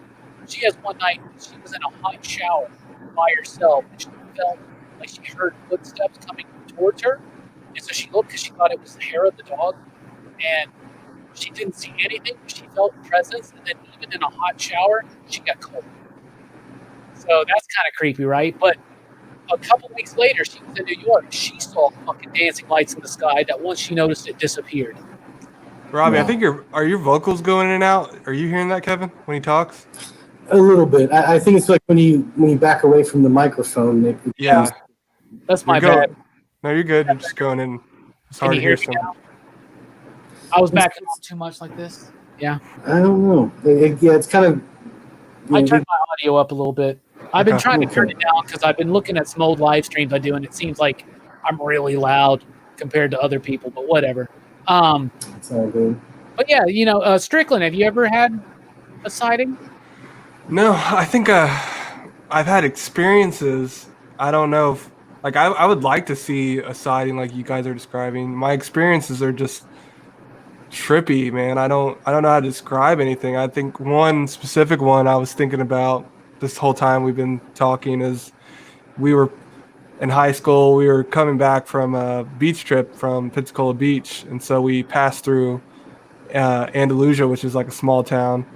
Yeah, And yeah, on the outskirts of, if you've been there, there's not much there. So yeah. That's where my and family lives. Yeah. okay, yeah. So I don't know the town we passed through on the way out of Andalusia, but there was about 8 of us. We're in 2 separate cars. It was late at night, so we stopped at this, like, dude, I don't even know how to describe this motel because it wasn't really a motel. It was like literally, you know how rural areas are. You were talking about like there's not much in rural areas, and this motel type place was like this beautiful place in the middle of nowhere, and it was very weird. And on the sign, it's like, $50 to stay here tonight. And so we're all like, heck yeah, we're poor high schoolers, so we'll stop here. And so we pull up in the place, and it's pretty nice. Like, I'm trying to give you the layout. The layout's important. Uh, it's all gated off, and it's almost like this loft area where there's a fountain in the middle, and all the rooms are inside the gate. There's no way in except the gate. That's the only way you're getting in. That's the only way you're getting out. And Mhm. so we show up there probably like 11, 12 at night, and there's only one guy working the place. He's pretty weird. I mean, it probably takes a weird person to work that place. And so here we are, a bunch of high schoolers, just naive. We don't think anything about it. I'm explaining this plot, and it sounds like a bad horror movie. Um, but this is real. Um, so we all split up in our rooms. We get like 3 rooms, and we all come out to the middle to kind of hang out, and we decide we want to go exploring. So we go ask the guy if we get, because once you come in the gate, he locks the gate. We ask if we go outside the gate, and he's like, "Well, I wouldn't recommend that, but if y'all are going to do that, I'm going to have to tag along." And we're like, "That's pretty weird, dude." Um, It's a so weird stretch. it is a weird stretch. So Mhm. I don't know the full story. Like, he assures us no one else is there, and he locks the gate, right? Like, he's not really with us. He's walking like 20 feet behind us as we're kind of walking around, exploring in the middle of the night like a bunch of idiots. And so when Mhm. we come back to the gate, we see all the lights in every room are turned on, which they were turned on. All of our stuff is in the middle of the loft area where I told you that water fountain was, and all of our bags are gone through. All of our clothes are thrown on the ground, and we're like, "What the hell just happened?" He's like, "I don't know. I don't know how to describe. Like, there's no one else here." And so Mhm. immediately, I'm like, "Everyone, get your shit, pack it up. We're leaving now." We Yeah. get we get down the road to like we get probably like 3 miles down the road. We're all out of gas. We got to pull over to this gas station. And so I'm pumping the gas, and I'm asking the clerk, I'm like, what the hell is this place over there? What's up with that?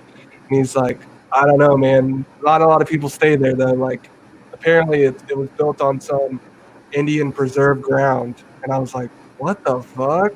Like, Mhm.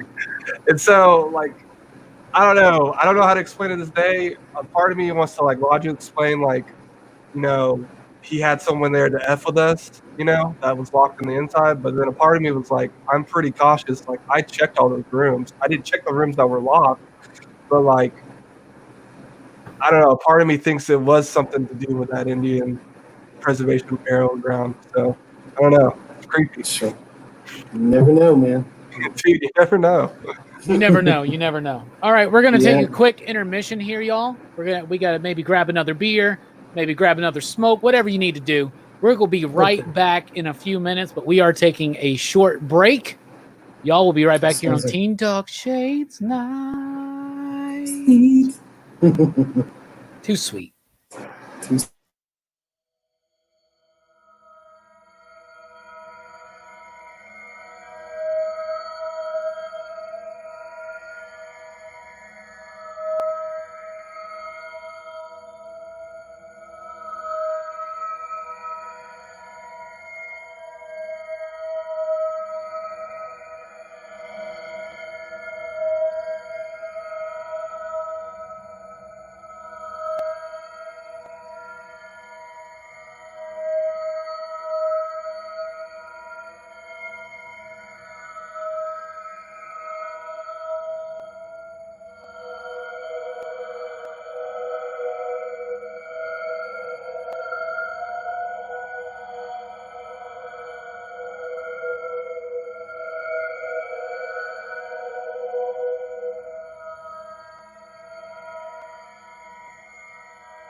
Yeah, see. Heading out for the night.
We're back. Pop. Kevin's not. Maybe he came across the microphone one way on. Is this the Indian in the cupboard? You gotta put him back in there. So if anybody isn't familiar with Kevin Stokes' artwork, let me show you something real quick. This is Kevin Stokes right here. Hell yeah. Yeah. Good stuff, man.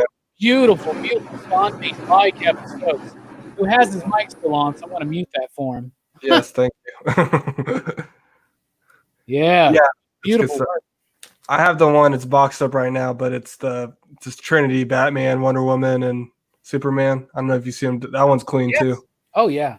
I got a small one of the one he did of Punisher, Wolverine, and Spider-Man. It's my gosh, fantastic. I need to get him to draw me and Hal Jordan. Yeah, you should.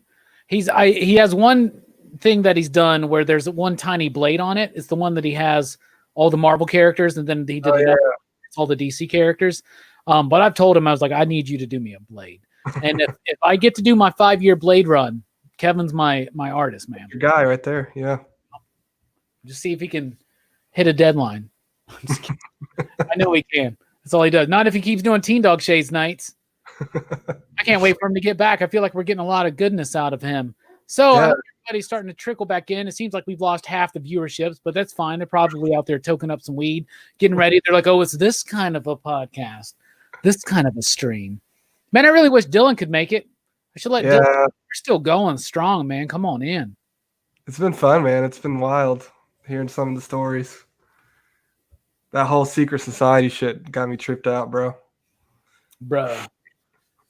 I don't mind digging into that one. When I asked, I know Kevin has strong feelings about the 9/11 stuff, and that is one of the ones that makes me uncomfortable. You know what I'm saying? I don't like going too deep into that one because it really starts.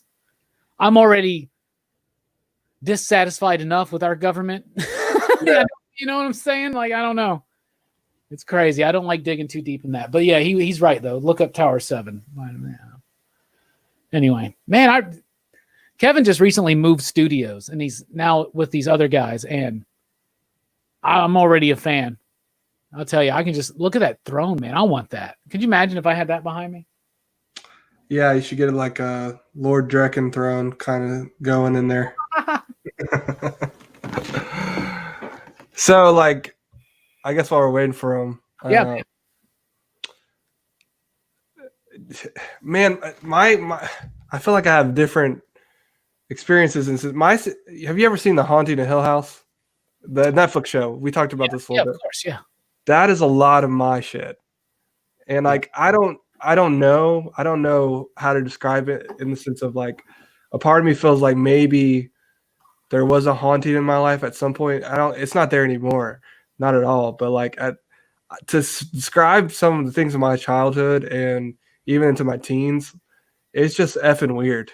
Yeah, it really is. And so I don't know how much of that is like the things I was opening myself up to, you know, like I was a very troubled youth, to say. So I don't know, man. What's your thoughts on all that?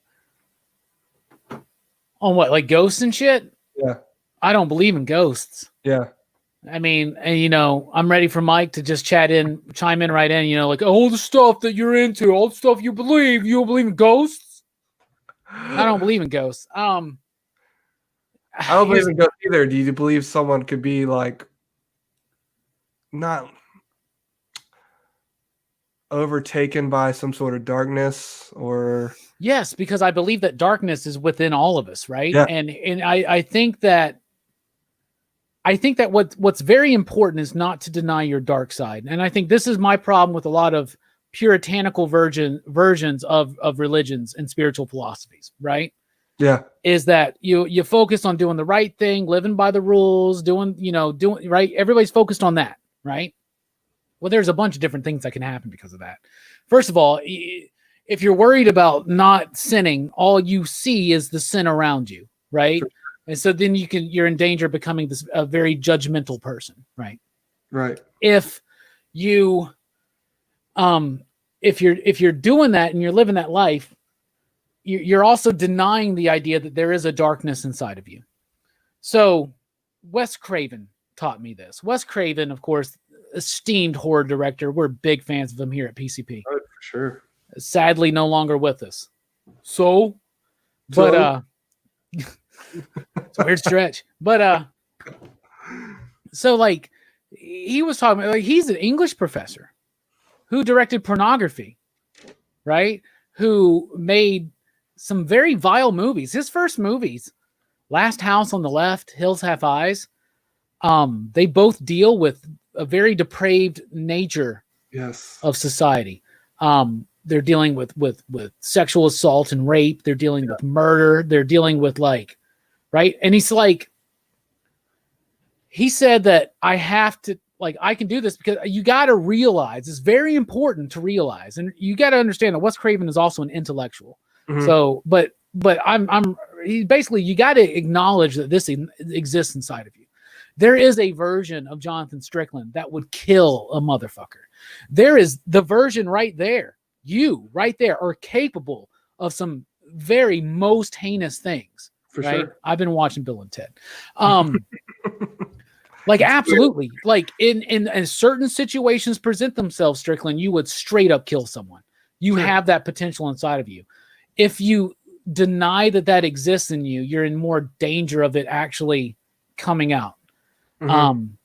If you don't acknowledge and work with your shadow, it's going to overtake you. Do you get what I'm saying? Yeah. Kevin's back. Hey guys. So sorry guys. You good, buddy? You're fine. So I think that you can be overtaken by demons, by the darkness within you, especially if you're not acknowledging that it exists. And now I'm not saying that you acknowledge that it exists and therefore you have carte blanche to do whatever the hell you want in life. You know? No, you actually learn where that gives you strengths. Because here's the thing, Strickland. Let's say somebody busted in your house, threatened you and your wife and your animals, blah, blah, blah. You in certain situations would kill that guy. Sure. You know what I'm saying? Like in certain, and that's what the movie The Last House on the Left is about. Yeah. So it's about these convicted rapists and murderers that escape from prison, these two guys and a woman, and they come across these two teenage girls, and they spend the entire movie like basically torturing them psychologically and physically and sexually, right? And humiliating them, right? And doing these dark, depraved things. But at the end of the film, spoilers, what happens is that they kill the women, and then the parents wind up taking them in for the night without realizing that their daughters are dead, right? And then overhear them talking about it and find out that these people that are in their house are terrible people and have done this to their daughters or their daughter and her friend. And then they slaughter them in a very like visceral, violent, brutal way. And you're led to the idea of what's the difference? I mean, obviously, there's difference in intent, right? But you got to acknowledge that it exists inside of you, because if you don't acknowledge your shadow and work with it, and that gives you strength. If something like that, God forbid, ever happened to one of us, and we had to be those parents that like ripped the flesh off of these people because you're just filled with that much righteous anger, right? That's actually a show of strength in you. Do you get what I'm saying? And once you're aware of what exactly you're capable of, and to be fearful of what exactly you are capable of, that's when you can take a little bit more control of that side, I think. But if you just go through your life not acknowledging that and acting like you're some kind of a saint, or you just deny that exists in you at all on some level, it will ruin you. It'll ruin you. Yeah. Yeah, I mean, I 100% agree. I think for me, like, and probably most, like, you guys would probably say this about yourselves when you're younger too. When you're young, you're just like carefree, living your life, not thinking about these things. So when you get to the point where you do acknowledge these things and the darkness, the light, all of it, I think 100%. I take all these experiences that I have, and I'm stronger now because of it. You know, and I think that's a good thing to acknowledge it. Yeah, I mean, it takes work. It's work, man. It's not just being like, oh yeah, I realize that somewhere deep down inside I could be a douchebag. No, it's actually the realization that you are a douchebag. You are a killer. You are these things. You are, and it's a part of you. It's not something to deny, and that doesn't mean that you get carte blanche to just do it. You know. It just means that you got to be aware that potential exists inside of you. And if you don't acknowledge that potential, I mean, what happens to potential energy? It becomes kinetic energy. You know, I mean, it's what happens. So. Well, just like Rambo in that last, or the Rambo movie, where it's like, what would happen if they got on that boat. There are certain people, as in the words of Rorschach, some dogs need to be put down. And you have to understand that it's either you or them. And you've got to be prepared for that moment. That you don't know. Again, I'm seeing all kinds of shit on the radio, on television, people doing horrible things to other people. And if you're in that situation, you better be willing to like bite a chunk out of their leg, whatever you need to do to take care of these, because otherwise they're going to destroy you. And there are people that are full of malice, full of whatever issues they have against you, that you have to be, that's where you have to be able to fight. You are in, this world will make you hard if otherwise it's gonna take advantage of you if you don't. Certain people will. So you have to be willing to stand up for yourself and get ready in case shit happens. Some people don't give a shit about you. It's true. Including you. That's another part of yourself you got to realize. The part of yourself that hates you. The part of yourself that's self-loathing. That your self-destructive behavior comes from. You're your greatest saboteur. You get what I'm saying? Yeah. And absolutely. Yeah. And again, that goes into the negativity, and trying to, get past, because I do believe this world is trying to make you negative, trying to knock you down, to give you depression, to give you. I mean, that's, I think, part of the battle of this world is to keep fighting for the to want to live, to want to be a part of this, and the fact that you are alive, and to fight for it. That we're going to go on the other side soon enough. It all reaches us one day. Some sooner than others. But you have to. I feel realize the gift that you have of the present that you have that you have to be willing to fight for. Hell yeah. Take them out at the knees, man. Whatever you got to do. We're not starting the second half of the show off lightly, are we? No, we're going right for the jugular. Let's see what Fable Yes. says. Good old Fable. One of my, I would declare Fable kind of a co-creator of Ghost Thrasher because he's drawn the only images of Ghost Thrasher. If Kevin wasn't so busy, guarantee you. Yeah. The Ghost Thrasher. I remember. Is that what you're talking about? The Thrasher with the Ghost Rider powers? Yeah. I remember you talking about that. Yeah, it was just to Stefan. Yeah. Fable actually drew some pictures of it. Anyway, Fable says perspective plays a big part in good and evil, I think. It's like the rebels in Star Wars. They are freedom fighters or terrorists. You're right about that. It's all about the perspective. Here in America, for instance, there's many things in our history that other countries look at us as the villains. And perspective's a big deal. What do you got to think of? What do you got to say about perspective history? I'm not sure. You're going in and out for me, buddy. Real? It sounds like you're far away, but you're right there on the mic. So, are you getting that too, Kevin, or is that just me? He does break up a little bit here and there when he backs up. Try again. How about now? Can you hear me now? It's a little better. What's going on with your shit tonight, man? I don't know, man. Can you hear me? It sounds like you're super far away now. Okay. Are you getting that too, Kevin? Yeah, I can hear what he's saying, but it doesn't sound as normal as he normally does. Yeah. What do you think about perspective and how it plays a part in good and evil? Did you catch that? Answer that question right there. Yeah. Perspectives play a big part in good and evil, I think. It's the rebels in Star Wars. Are they the freedom fighters or terrorists? What do you think about that, Kevin? Well, I mean, again, yeah. What were you saying, Robbie? Can you hear me? Somewhat. Bruh. But no. Keep going. But I mean, I understand that. I mean, I can't say that I do believe that the shadow government has done some things, or straight out done some things that were not cool to other countries, absolutely, and to its own citizens. That is not cool. And so, and again, this is not something against the soldiers per se. It's against who's giving them the orders sometimes. But but if you're going in there slaughtering innocent people, then that's a bad thing. I don't care what side you're on. Trying to push an agenda that some people may not be fully aware of what they're doing, and they're just following orders. But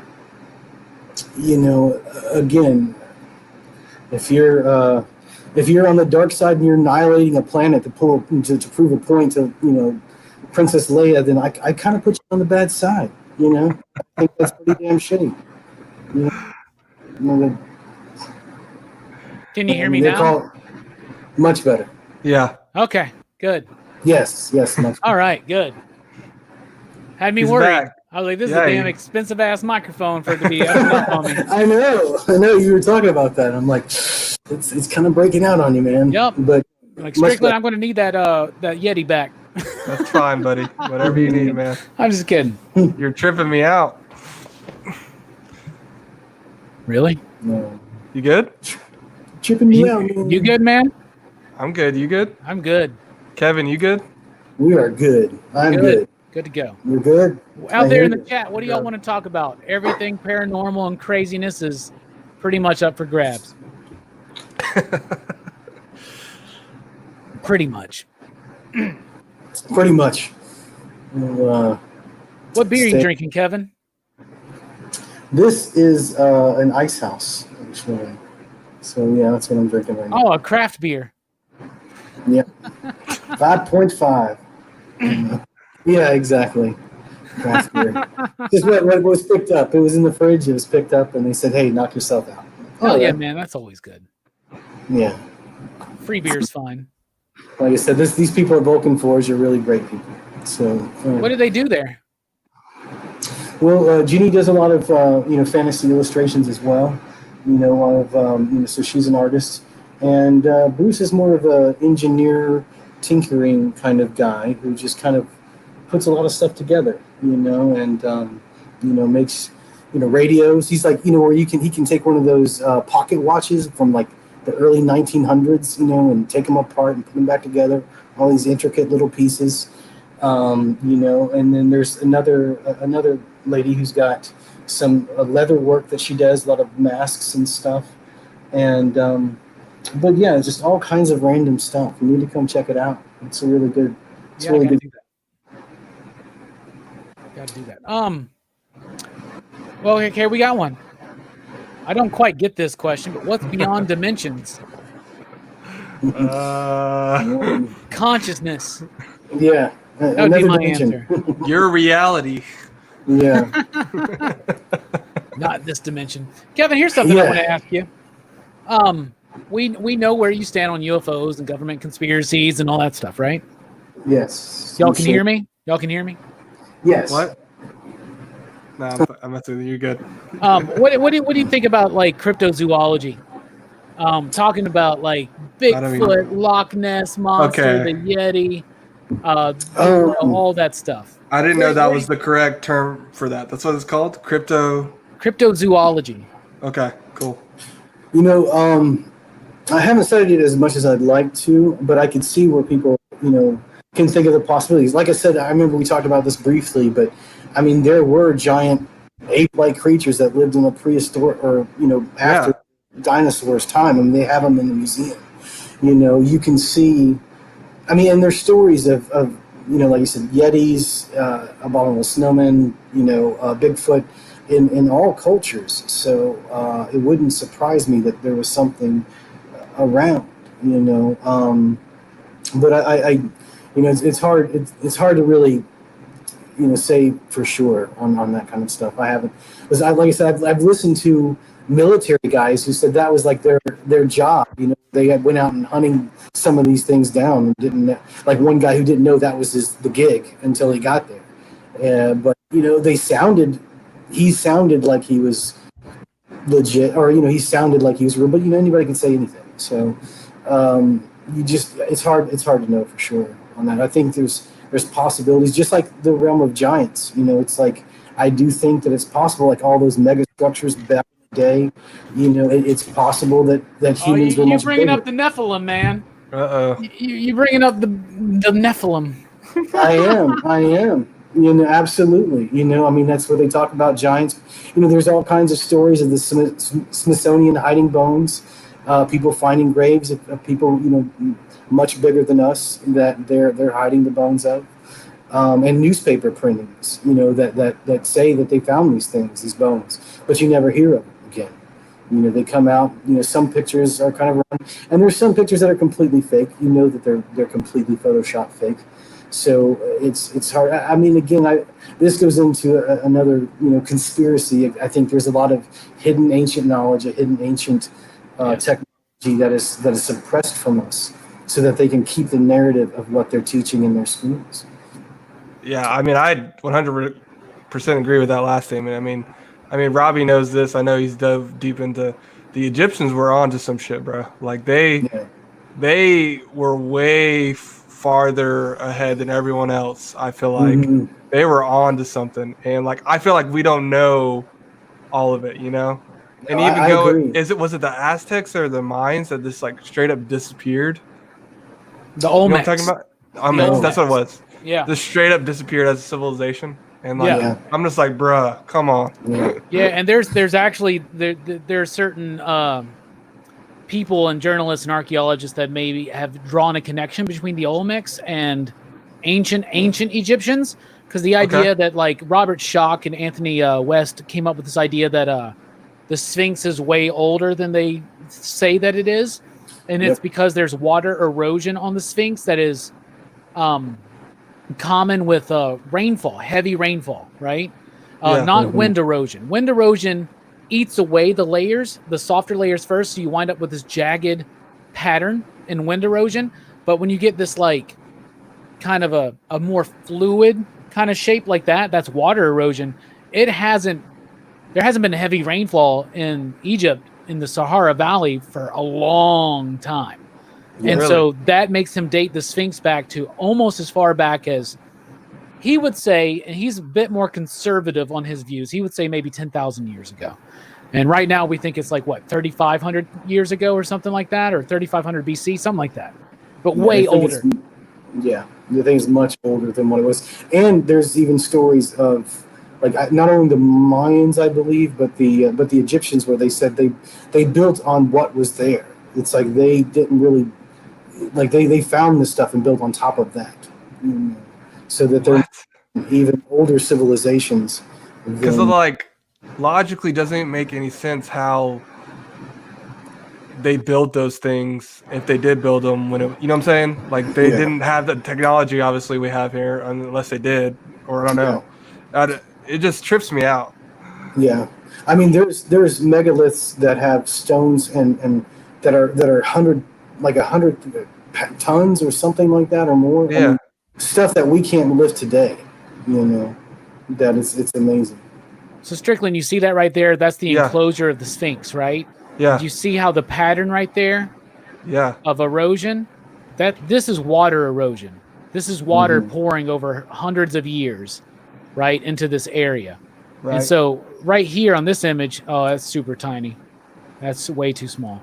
But there it shows you the difference. Like maybe that one's better. See the difference? There's wind erosion. It's still tiny, but it's kind of the idea. And the Sphinx is crazy. Like there it is, still buried back in the day. And it was buried for thousands of years. I didn't know that. Oh, yes. And the idea that they say that it's Khafre who built the Sphinx because there's a tablet in front of it where it's a rededication of the Sphinx, and they mention Khafre's name, but they can't read all of it. So they just assume it was in Khafre's reign. But what other people like Robert Schoch, John Anthony West, and Graham Hancock would propose is that he was rededicating the Sphinx. Because as Kevin said, they did build these things on top of each other. Like there are certain sites that have always been deemed as being sacred, as being special, being particular, right? And there's that too. But the face on the Sphinx is allegedly supposed to be Khafre. And it's got its nose mixed off. And in one of the museums, in one of the temples, there's a statue of Khafre. And so it's still a statue, but they look at the facial features and they use computers to align it up with the full face of the Sphinx and what it could possibly look like. Because even though you can't see the nose, you can still see the jawline and all this kind of stuff, right? Facial recognition patterns don't recognize the two as being one. And they actually think that the Sphinx face corresponds more with the facial structure of one of the Olmec statues, which you can be familiar with if you think of Legends of the Hidden Temple. The character's name is Olmec, right? And that's the one that they just kind of disappeared. They predate the Aztecs and the Mayans. Of course, the Mayans have a lot of cool stuff there too. I made a connection with those Central American ancient civilizations to Atlantis in one of my previous Team Dog Shades nights that I did solo. But the Olmec statues, which could look more like the Sphinx face looks more like a Southern African face and not a Middle Eastern African face. You get what I'm saying? Mm-hmm. And so there's all these, there's a lot of craziness out there. And the idea that there are these, in all of those cultures, there's these legends of people that there was a great cataclysm, right?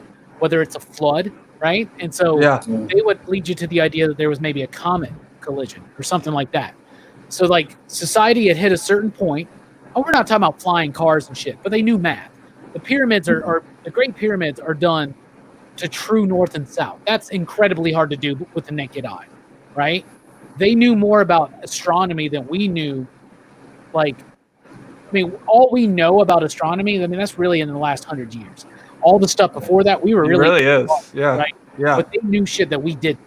The way Yeah. that the pyramids are aligned with the Orion belt, right? Orion's belt and the nebula there, and how that corresponds with Sirius, which we were talked about briefly earlier, and how it corresponds to Osiris. Orion is Osiris, and Sophis, or which Sirius, Sophis is what they called it. That's Isis, and so that's also in a very particular part of the Milky Way band. You know that band of stars you see when you. I've never seen it in person, but you guys have seen it plenty of times. Of the Milky Way and the band that you see. There's a dark spot in it that is aimed directly towards that, and that's where the ancient Egyptians believed that we first of all came from.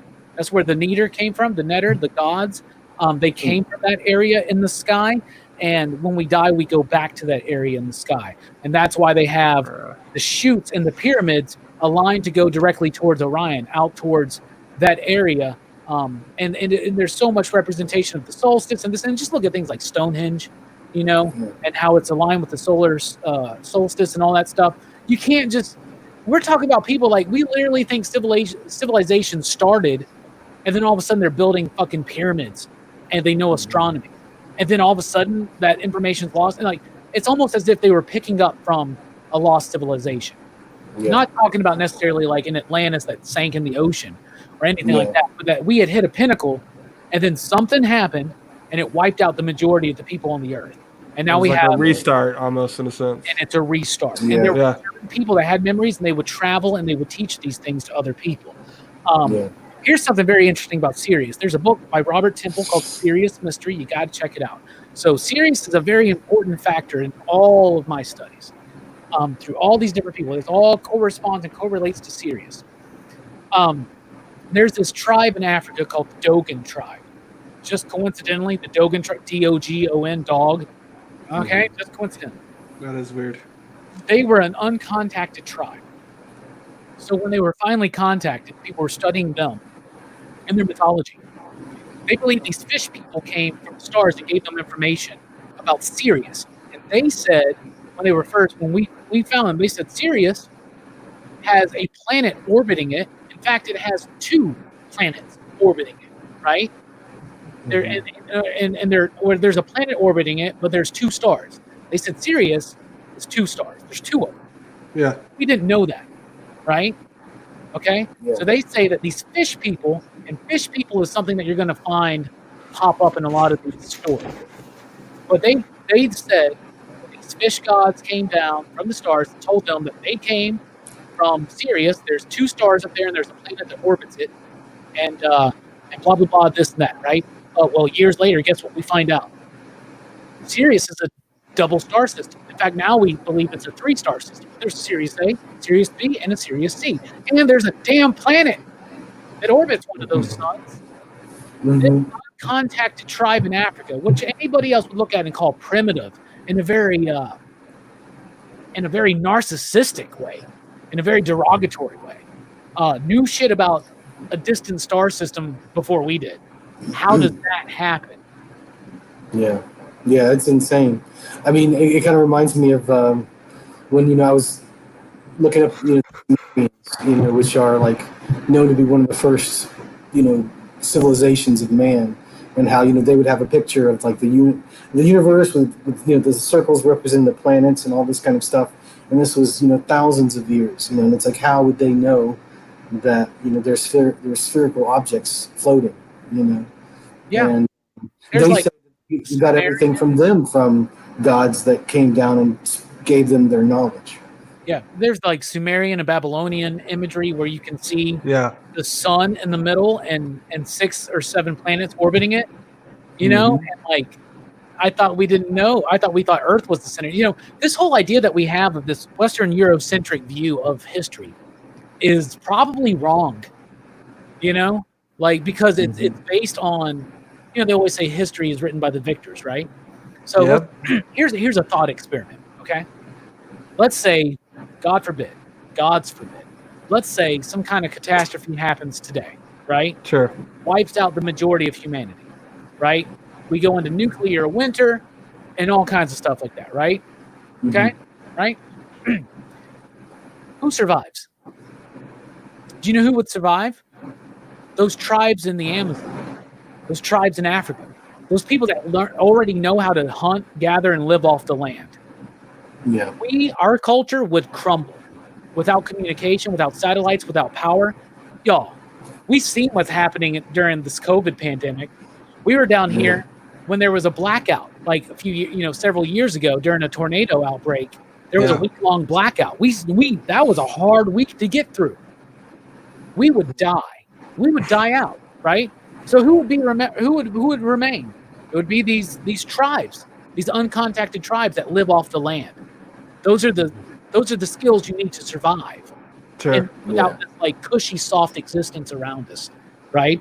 Because let's be honest, this is a weakening of humanity as much as it is an expansion of humanity. I agree. A disaster strikes and it's done.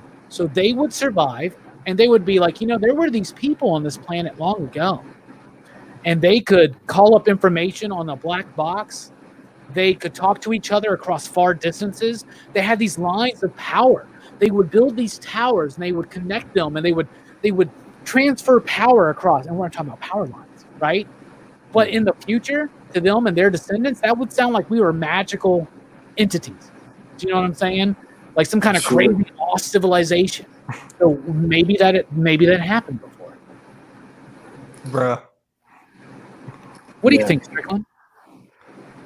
So are you saying so going back to, because that was a long tangent, which I extremely enjoyed, by the way. I think you might have missed your calling as like a history professor or something. I don't know. I thought about it, but I don't like kids. I would really be like, so do you think the thing that, with the Egyptian thing, do you think the thing that they had access to that to set them apart was the Sirius?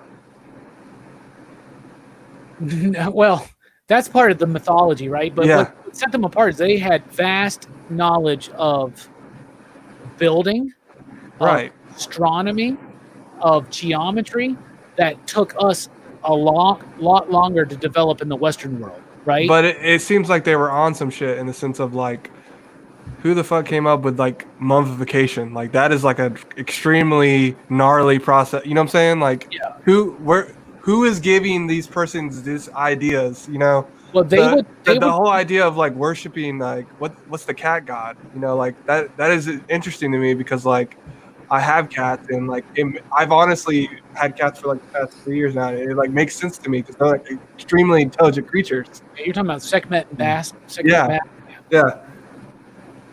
So, I mean, they all these cultures have their pantheons, and like I said earlier, they all relate to each other.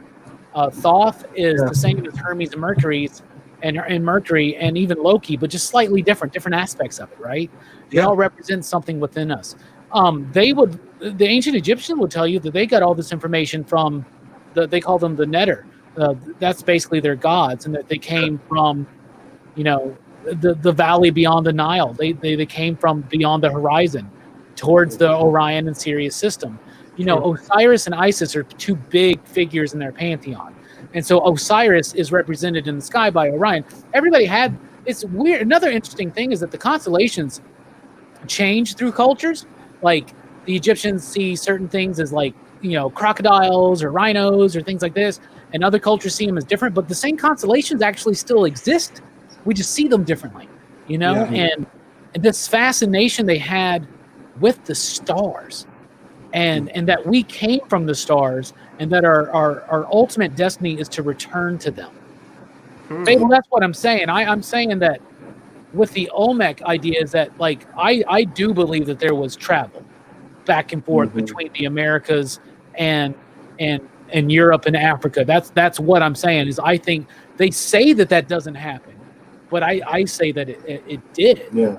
I mean, I'm not an expert on this. None of us are experts on any of the stuff we're talking about.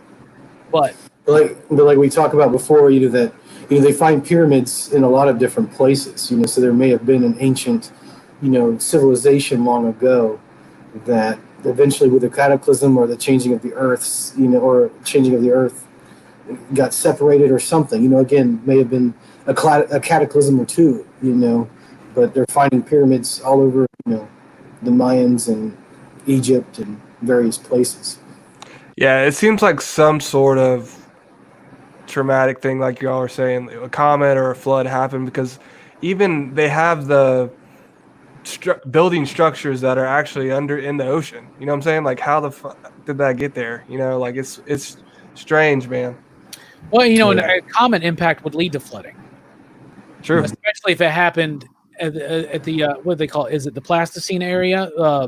Because they're saying that happened like 10,200 years ago, right? Or something like that. That's during one of the great ice ages, right? Yeah. So the land in Egypt and other areas of the world were fine, but there's this giant block of ice covering the northern hemisphere, right? The comet hit up there, and they believe it hit somewhere above like Washington State. If it hit there, it would melt that, and that would cause massive flooding, because most cities are built on the water, So yeah, well, everybody's got a flood story. There's a reason. Yeah, it's through all cultures. There's a flood story, So it's why I feel that there's definitely something to that. Mm-hmm. Noah, Gilgamesh, and I got the other one. Gilgamesh predates the Noah story, So yeah, exactly. Yeah, man. Exactly. So there's no telling what happened. We can theorize and try to put some pieces together. It's fascinating to talk about, to me. It is. It's all these thoughts as a child. I remember having these things like, how the hell did this happen? Because history, it's right. You're right. History is written by the victors. So but some things just don't add up. So you're kind of like, it's just like anything, any story, right? There's always two sides to it. So if you hear it from one perspective, it's there's probably more to the story, obviously, and people perceive a story like I read something and you might view it a different way. It's just like this same thing concept, I guess. So it is really, really fascinating to me. So I've been enjoying this conversation. Even taking that further, Strickland, and you're right on the right path, but just take it a little bit further. Every story has not two sides, 5, 8. Yeah. 20. For sure. There's so much more. We're even being fooled into this idea that there are two sides to everything. There are, in a way, because that's polarity. There's a negative and a positive to everything. There's the feminine and the masculine, but it's the balance between the poles that lead us to true equilibrium, right? Mm-hmm. And that's just fascinating shit to me. I love talking about UFOs, and I love talking about ancient civilizations. Anybody who wants to go a little bit further onto this book, into this, you can read Fingerprints of the Gods by Graham Hancock, but it's from 95, so it's got some outdated information. But there's a book called Magicians of the Gods that he wrote in 2015 that is really, really good. Magicians of the Gods, and then America Before. Because there's a lot of stuff here in America. You were talking about the pyramids being everywhere, right? Yeah. Look at those cultures in Central America we were talking about, the Olmecs, the Aztecs, the Mayans. The way that we're building these things. Look at Easter Island. Look at Göbekli Tepe. They used to say that civilization couldn't have built anything before the era of the pyramids, which they claim is like 3,500 BC or something, right? Then we find in Turkey, Göbekli Tepe, which is this massive temple construct buried underground, deliberately buried underground, by the way, from back in the day. And it's from like 10,000 something years ago, before we even thought civilization existed. There's a damn temple, very sophisticated building techniques, where they actually have carved out of one piece of rock a pillar with like animals coming out of it and like really cool stuff. Yes. And and all the ancient kind of ruins that they're finding off the coastlines underwater, because they know that the water level has risen over these, years. So they're finding all kinds of stuff in the water now. The technology is getting better. Yes, it is. And here is some Göbekli Tepe stuff. Okay? This thing is like 10,000, 12,000 years old, right? And there are all these circle complexes that you can see, right? Yeah. But let me see if I can find some of the sculptures. What's up with that? Is that some sort of Look at that. Yeah. what's up with the circle things? Like, is that some sort of symbol for something? You know, a lot of people, I even made the connection to Atlantis with that because they talked Yeah. about the concentric circles. Look Yeah. at that, by the way. That's crazy That's details. crazy good stuff. Yeah. There's one in particular where there's like this bug coming out of it. This is beautiful. And these are the archetypes. There's the spider. Mm-hmm. It's actually a scorpion. Actually, in the book Magicians of the Gods, Hancock makes the idea that this is the sky. That's the constellation of Scorpio, and then these are other constellations, but they saw them differently. But there's some beautiful stuff. But it's a series of these circle things, and there's even more. They've estimated that they've only uncovered like a tiny percent of it, and there's more. But they've since halted building, and they've covered it up. And a lot of people that are into this stuff think that was a deliberate attempt to, I don't know, kind of like stop too many people from looking at it. But look at that beautiful stuff. This is from when we thought people were cavemen. Do you get what I'm saying? Yeah. Like, we did not think they were as sophisticated at all to do this. Yeah. And it's all imagery of, like, look at that right there. There's like, it's like a bird holding the sun or something. Like, it's almost like a monkey figure too, holding the ball. That's weird, dude. Crazy, man. Yeah. No, I think that makes sense to the idea of us trying to cover that up too. Like, think about how many buildings we have now. Like, what was there before then? You know, like what was covered up that we didn't see. Yeah. Yeah. It's creepy, man. I'm excited about that LiDAR technology where they're flying over, again the Aztecs area and where they can kind of do an X-ray vision. Mm-hmm. I guess we lost Robbie. I guess he's gonna work on his mic a little bit. Yeah. But it's like an X-ray where they can go over the area without getting rid of all the trees and all the grass. It's like they can kind of see the pattern. Wow. Yeah, that's where they're finding 3 times what they thought was there. I was telling Jonathan about the LiDAR technology where they're going over the Mayan areas and finding 3 or 4 times more stuff than they thought that was there, because it's almost like an X-ray vision or an X-ray onto the ground where it goes past the trees and the foliage to where you can see the patterns in the roads and you can see. I think they use that on Göbekli Tepe to realize that there's more there than, and they use that on the Sphinx too. And there's like this hidden chamber. There's like there's like this hollow chamber underneath the Sphinx, but they won't allow them to dig into it to find out what it is. Yeah. Underneath the paws. Booby trap, Robbie. What? Booby trap. Booby trap. Yeah, it might be. We've seen enough Indiana Jones films. Exactly. Does my mic sound fine? Mike was telling me my mic was cutting out again, so. It did cut out earlier, but you came back, so that's why I didn't say anything. But okay. Yeah. You sound good right now. Cool. Yeah. Yeah, I think I just need to let the computer rest for a while. I've been streaming and working a lot this last few days. Yeah. But like I said, I know it's completely out there, and we talked about it earlier, but if you want to, you should try to pull up that footage with the tether. It's right there on the YouTube's. The only problem is I don't want to play a video on our video of somebody else's. You get what I'm saying? But sure. I did look it up, and I would encourage anybody to check that out for sure. Yeah.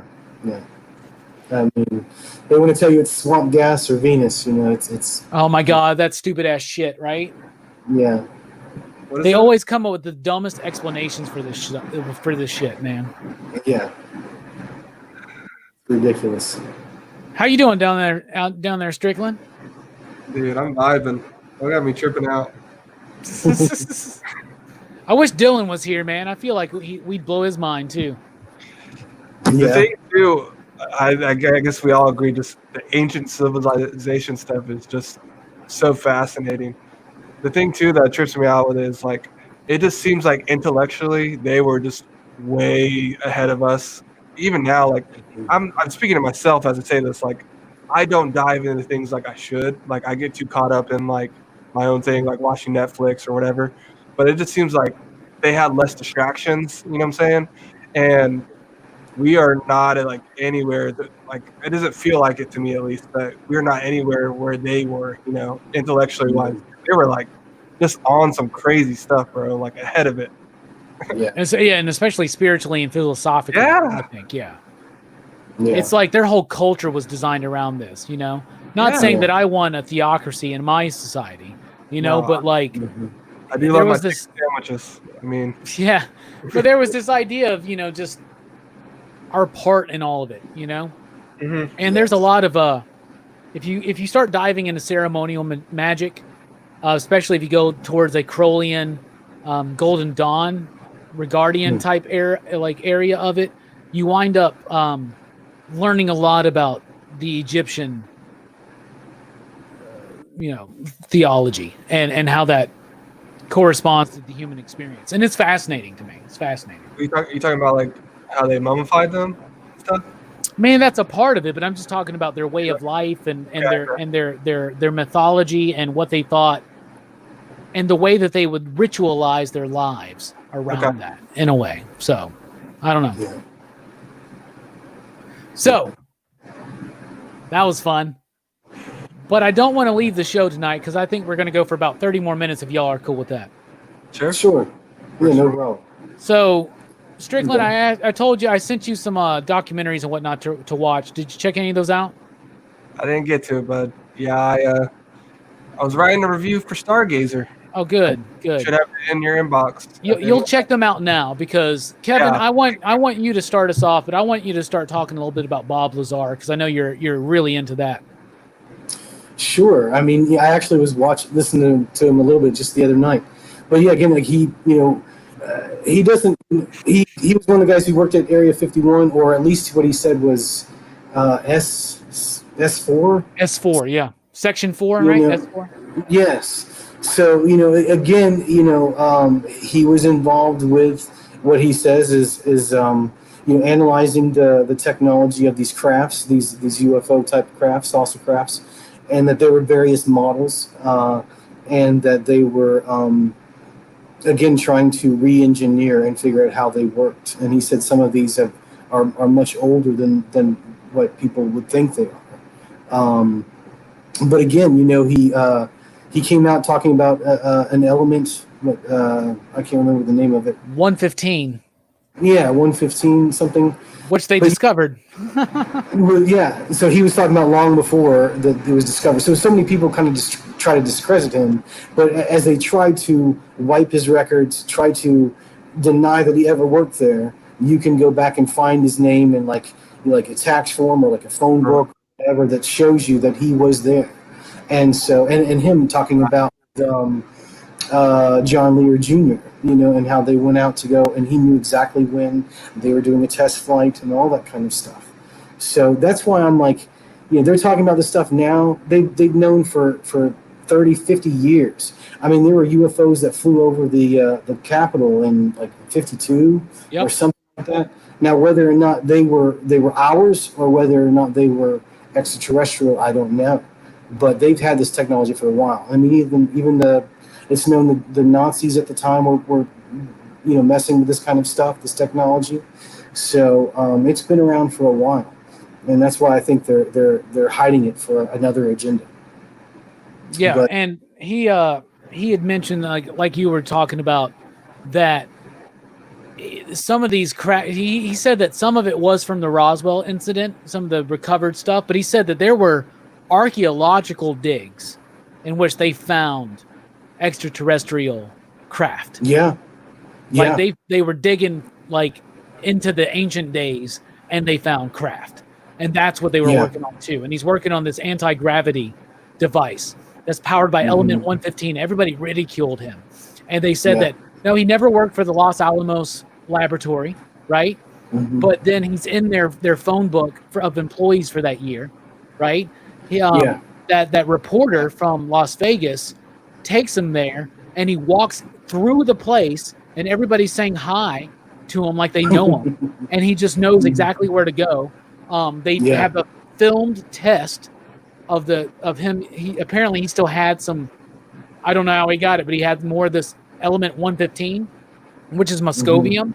Once they found it, but it was theorized, but now they've actually made it, right? And this is shit he was saying. Strickland, if you don't know, Bob Lazar was a dude. He wasn't really like, he was headhunted because he put like a rocket engine on his Honda Civic, right? And so they bring him in to help reverse engineer this device that they recovered from what they claimed to be an archaeological dig in which they found an extraterrestrial craft. And he said this story, well, this was back in the early 80s, right? Yeah. And it's like his stories never change, and more confirmation just keeps coming out, including the latest, bombshells about the Pentagon allegedly having this material. Yeah. And so they try to discredit him, but that's what you said. He went on Rogan's podcast and talked about all this. Yeah, he was on Rogan's podcast, and then last week that reporter who first broke the story was on there as well. And I think the director of the film, who did the Bob Lazar documentary that I let you know about, and he's got a new one about to come out. So, nice. I mean, does he seem off his rocker, or does he seem like pretty like just normal? Seems pretty normal, man. My bullshit meter doesn't go off. Yeah, that's crazy, man. Yeah, and then you can look up Colonel Corso, who was. He said he was there at the Roswell, or not really. He saw some of the wreckage coming in, and how he said that he thought they were little kids at first. He thought they were, small kids before he took a closer look and noticed that they were not proportioned like little kids. But he apparently was involved with the where they would give him the UFO technology and try to find companies that were in that field of research and kind of give it to them to kind of, re-engineer to make it useful into our everyday technology. But Colonel Corso, and I know I talked about it, last time we talked about a guy named Phil Schneider. I know he has a really crazy story, but he seems pretty legit, and other people sound like they back him up. And, I think there's a good evidence that he was taken out. So, I think that gives some possible credibility to what he was saying. And about, again, deep underground, he was a part of creating deep underground military bases and boring into the ground. And again, possibly coming across alien type of bases inside our Earth, and coming across those creatures. So it sounds nuts, it sounds crazy, but you never know. And the guy, I think, was taken out, and he said that he was threatened several times. That's one of the reasons why he came forward, is that his other friend was talking about it and he was killed. So then he decided to come out and talk about it. And he had about 3 or 4 lectures before he apparently committed suicide. So. You're going to find this, Strickland, with these people. Like, let's call them UFO whistleblowers. You'll find lots of this kind of stuff.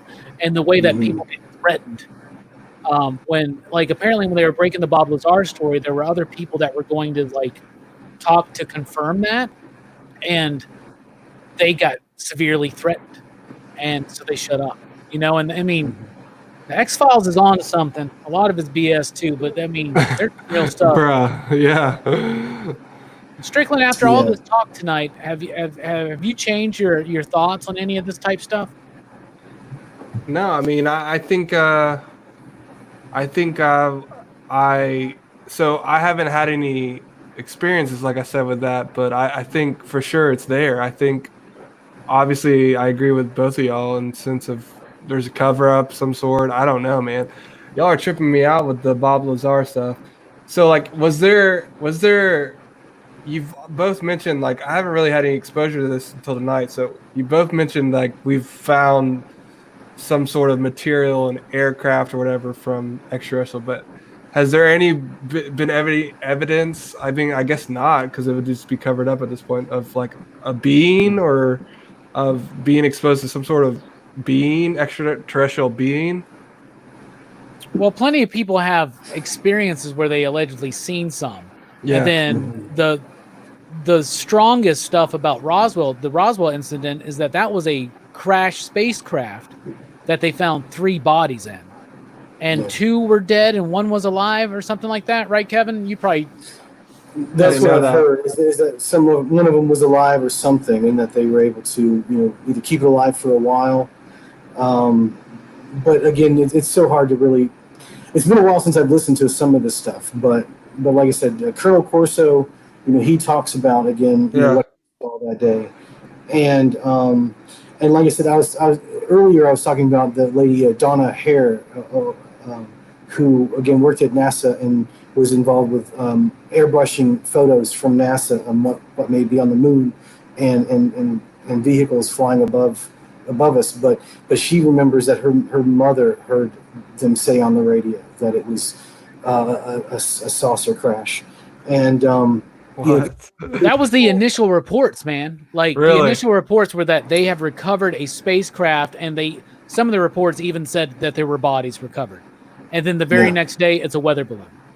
Yeah, like Bruh. yeah, the very next day, and the dude who took the photos. Okay, so like the dude who's in the photos of like holding up the foil from the weather balloon, he apparently told his family that was all staged. Like that they had him go in there and stage this photograph because it wasn't until the day afterwards where they realized. Now I know that we don't like to believe the media, right? But back in those days, the media wasn't as ingrained with the government as it is right now. Sure. I don't. Yeah. So like, if you look at those initial reports, you can find them online. Read the initial like newspaper headlines and the articles themselves. They're 100% like, there's a crashed flying saucer and we found it and they got it. And then the next day, the official story changes and they never go back to it. It's almost like, not trying to get too far into this, but on the 9/11 stuff, when that first happened, me and Kevin remember that day. Tower 7 was talked about a lot. And then shortly after, they dropped it. It's like not even part of the story anymore. Yeah. And there are people now that are alive that don't even know that that's a thing because they weren't alive when that happened.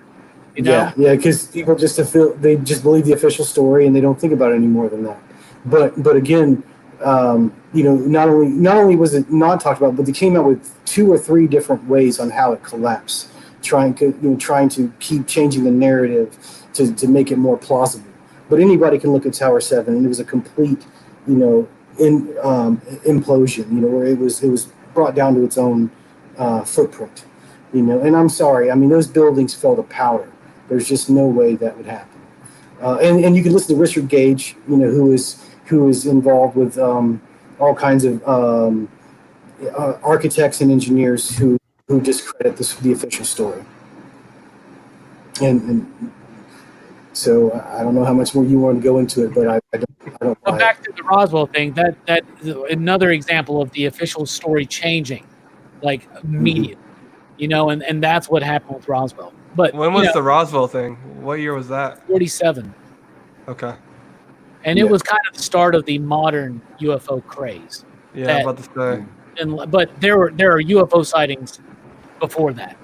Like they use the Roswell incident as saying, well, this happened and now it hit the popular culture and now everybody starts seeing stuff. Now we were seeing shit behind that. Like I said, in the late 1800s, there's a wave of sightings. There's a town in Europe in the Middle Ages that the citizens of this town went out one night and there's all these different colored balls, like basically in the space battle over the sky, and they actually made like wood etchings of it and shit to document it. You can look at not ancient, but you can look at like images, pictures, artwork from the Middle Ages, the Renaissance, and before, where they're like putting these things in there. It's almost as if people are trying to be like, no, this is real, and it does. It goes back, dude. It really, really does. Yeah. So to play devil's advocate, a question for both of y'all: Why don't you think if there's something out there, why don't you think they just come plop down and say, here we are? You know what I'm saying? Like, it seems like all the things we've talked about seem very real and genuine, but it's like an isolated incident almost, and it happens in this one place, so it's easy to cover up. So I guess my question is, like, if there was, I'm not saying there's not, if there was, why wouldn't they just come down and say, all right, we're going to come to every capital and here we are? you know? Well, I don't necessarily believe that all these things are extraterrestrial in nature. Sure. So my perspective on it might be a little bit different. Yeah. But I think that what they do is honestly, I think all of these cover-ups the basic premise is this. They don't want us to be awakened to the actual nature of reality. Because once we Okay. understand the actual nature of reality, maybe we do go back to more of a being in tune with the cosmos. That's not what they want. They want us binging Netflix. They want us eating cheeseburgers. They want us ignoring what's actually going on. They want us to be distracted. They want us to be distracted by booze and drugs and sex and HBO and Game of Thrones and whatever the hell it is. They want us to be distracted because then we're not aware. And if you're not aware, you're not going to fight back for it. What do you? I don't know. What do you think, Kevin? I'm along those lines as well. Again, I think humans are caught in the middle of something bigger, and I think we're probably more powerful than what we actually realize, and are aware to know. Sure.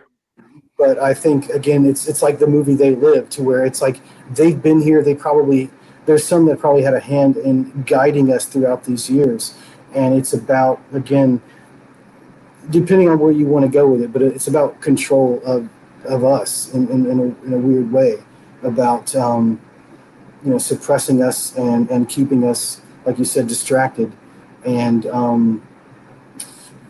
again, it's hard to describe, but I think it's bigger than what we can really understand, and that a lot of them don't want to be known, and it's about controlling us from a distance, or manipulating things. And it's hard to really understand, because I think it's bigger than we can possibly get. For sure. Yeah. See, Buckets Brownsy says, love your channel, Robbie. Thank you. Have you heard the theory Atlantis is actually Dwarka, the Hindu kingdom of Krishna, sunk off the coast of Africa hundreds of thousands of years ago? I have never. I haven't heard that one, no. He says off of India, not Africa. No, I haven't, but I love Hindu mythology. Krishna is a representation. We were talking about the correspondences of the gods. Krishna is Tephareth, which is where I would say Jesus Christ would lie, and Osiris, Bacchus, Dionysus, those gods, Balder, those gods that die and are buried and are resurrected. And what Tephareth represents is your inner self. Like, if you look at the Tree of Life, which is a macrocosmic view of the universe and a microcosmic view of man, because as above, so below, as within, so without. Basically, what that means is what you talk about, you bring about. What you talk about, you talk about. So, Krishna to me is a very powerful god, because those resurrected gods, they're sun gods, first of all, and the sun is the planet associated with Tephareth, and that is the idea of you, and the sacrifice bit. All the sacrificial gods, the sun gods, they all reside in that same area. And if I had to put it with justly, that's Superman, who literally is a sun god, right? And when you watch the Richard Donner, can y'all hear me? Yeah, I can. I was distracted for a second in the middle. You're fine. Be as distracted as you want. That's what they want, Kevin. Distraction. Exactly. Exactly. Superman is literally a sun god. He's powered by the sun. In the Richard Donner film, they go so far as to actually have Jor-El say, I give you to them my only begotten son. Yeah. Moses' story is definitely related to the Christ story. The reason why they put that bit in the Gospels of Jesus after he's born and he has to go into Egypt for a while to save himself from the slaughter of all the Hebrew children, right?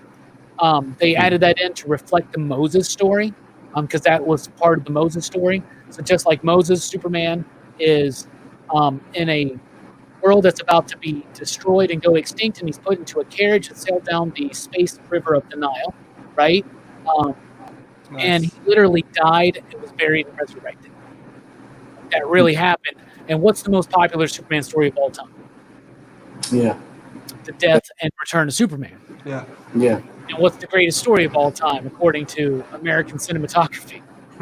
Yeah. Jesus, you know what I'm saying? It's all right there. So I got totally distracted by that. But you give any credence to Atlantis? We were talking about ancient civilizations. Strickland, what do you think about the Atlantis myth?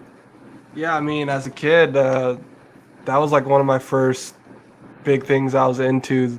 The idea of Atlantis. I think that Disney movie came out, which was still one of my favorite Disney movies. Yeah. The animated one is so cool. I think Apparently, Yeah. as a they're doing like a live action one apparently, so it'll be interesting to see how they do that.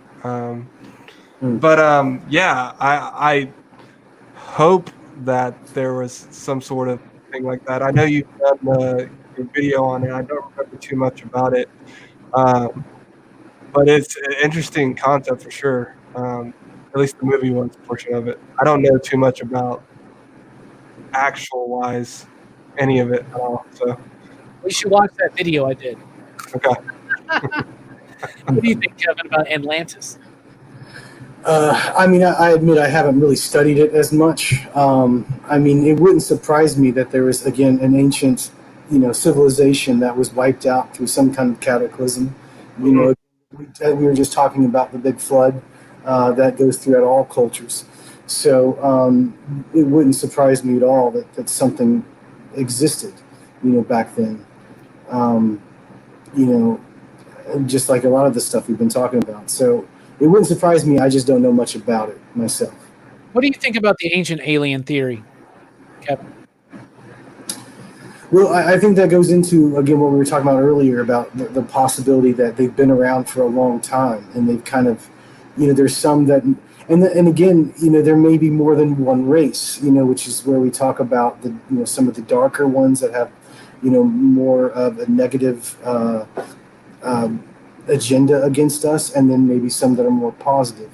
But I think that it's very possible that we were in some ways seeded, or at least whatever natural evolution took place on this planet was messed with by something beyond human, beyond that actually helped to again nudge us into this evolutionary path that we're on. And so I think it's very, very possible. I don't listen. I can't. It's like to them, you watch that TV show and like everything is aliens, but Yeah. but I think it's very probable, but that's what's going on. That show is almost like propaganda to get people to not take it seriously, I think. I agree. I agree with you on that. I think that there is, just like they do with a lot of things, where it's like they'll take something and kind of, give you a grain of truth, but give you a lot of, bunk as well, so that you can't take it seriously. And you put it all together, you lump it all together. And just like, again, going into how everybody who is a conspiracy theorist is just, shunned, because apparently all conspiracy theories are just crazy talk. And they're all just a bunch of, weak-minded idiots who believe in this stuff. And I'm like, what, you don't think people conspire all the time to do stuff, But anyway, and again, I mean, that's what you do when you want to control the information, is you label the other ones as kooks and throw out disinformation, and anybody you don't want to listen to, you call them crazy, you call them all kinds of names in the books to get people to just not listen to them and listen to our narrative, listen to the mainstream. We will tell you what the truth is, but I think any real truth people have to really dig for. What about you, Strickland? You ever watch Ancient Aliens? What do you think about all that Chariots of the Gods stuff?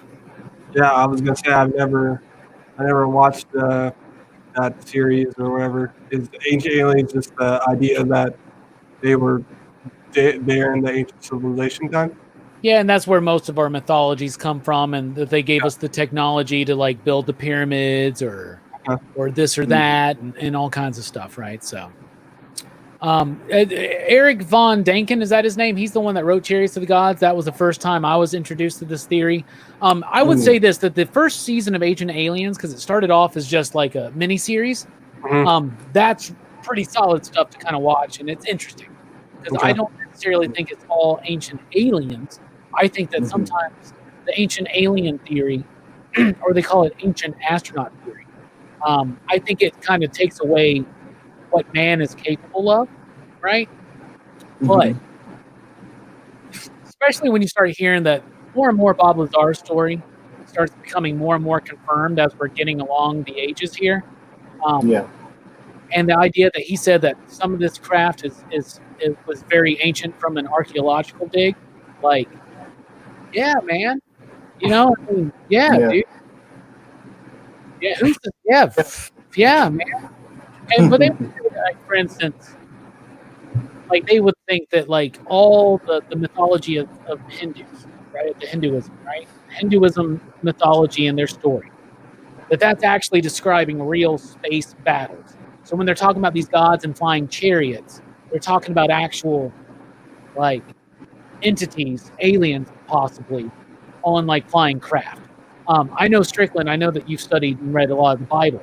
I mean, you got to be aware of the stuff in the Bible, right? Like the Ezekiel vision of the wheels within wheels and all the eyes and this and all these creatures and dude, a lot of the prophetic visions of the major prophets in the Hebrew Bible go right along with typical UFO and alien encounters. Like, and in Zechariah, he mentions the scroll in the sky.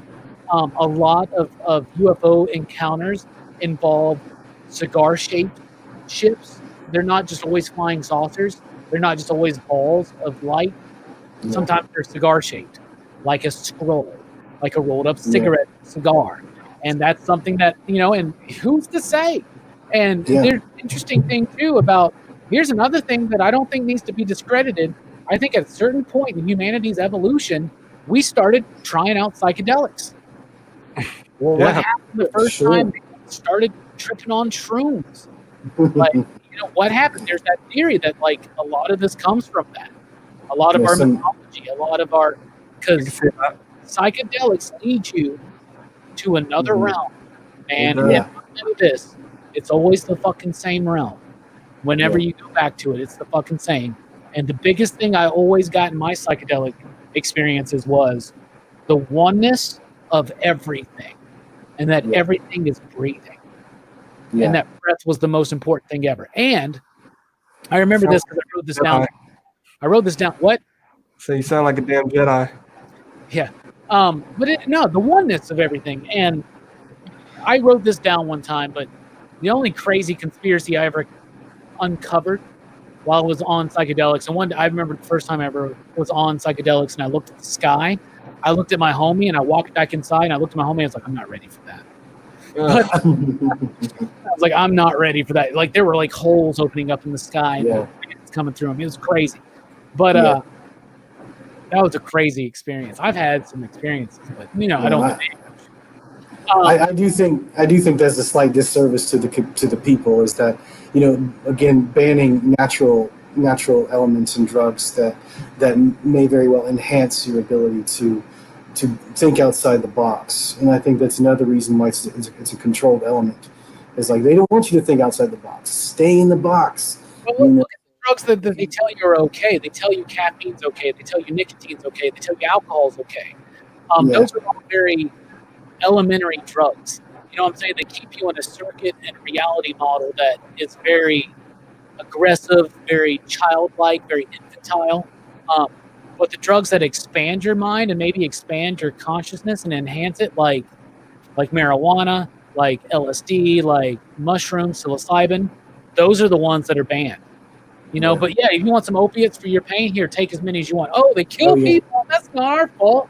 Oh, cigarettes kill people. It's not our fault. But, you know, nobody's ever died from smoking too much marijuana or, you know, the actual ingestion of certain psychedelics. Maybe they died because they went too crazy. They didn't have a good guardian. They ran out in the middle of the fucking street or something. But ran out to the damn farm field and picked a mushroom.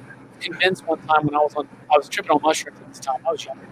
I was tripping on mushrooms, and I wrote this down in my journal. I was convinced that space was bigger than it actually is. And that they are using some kind of means of control to make us feel like space is more confined, to make us feel more confined, to make us feel more like we're caged, and a lack of ability to expand ourselves.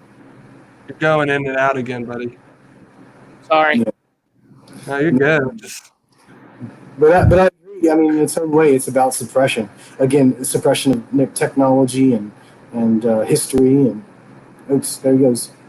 But yeah, do what? Said he'll come back. Yeah, he'll come back.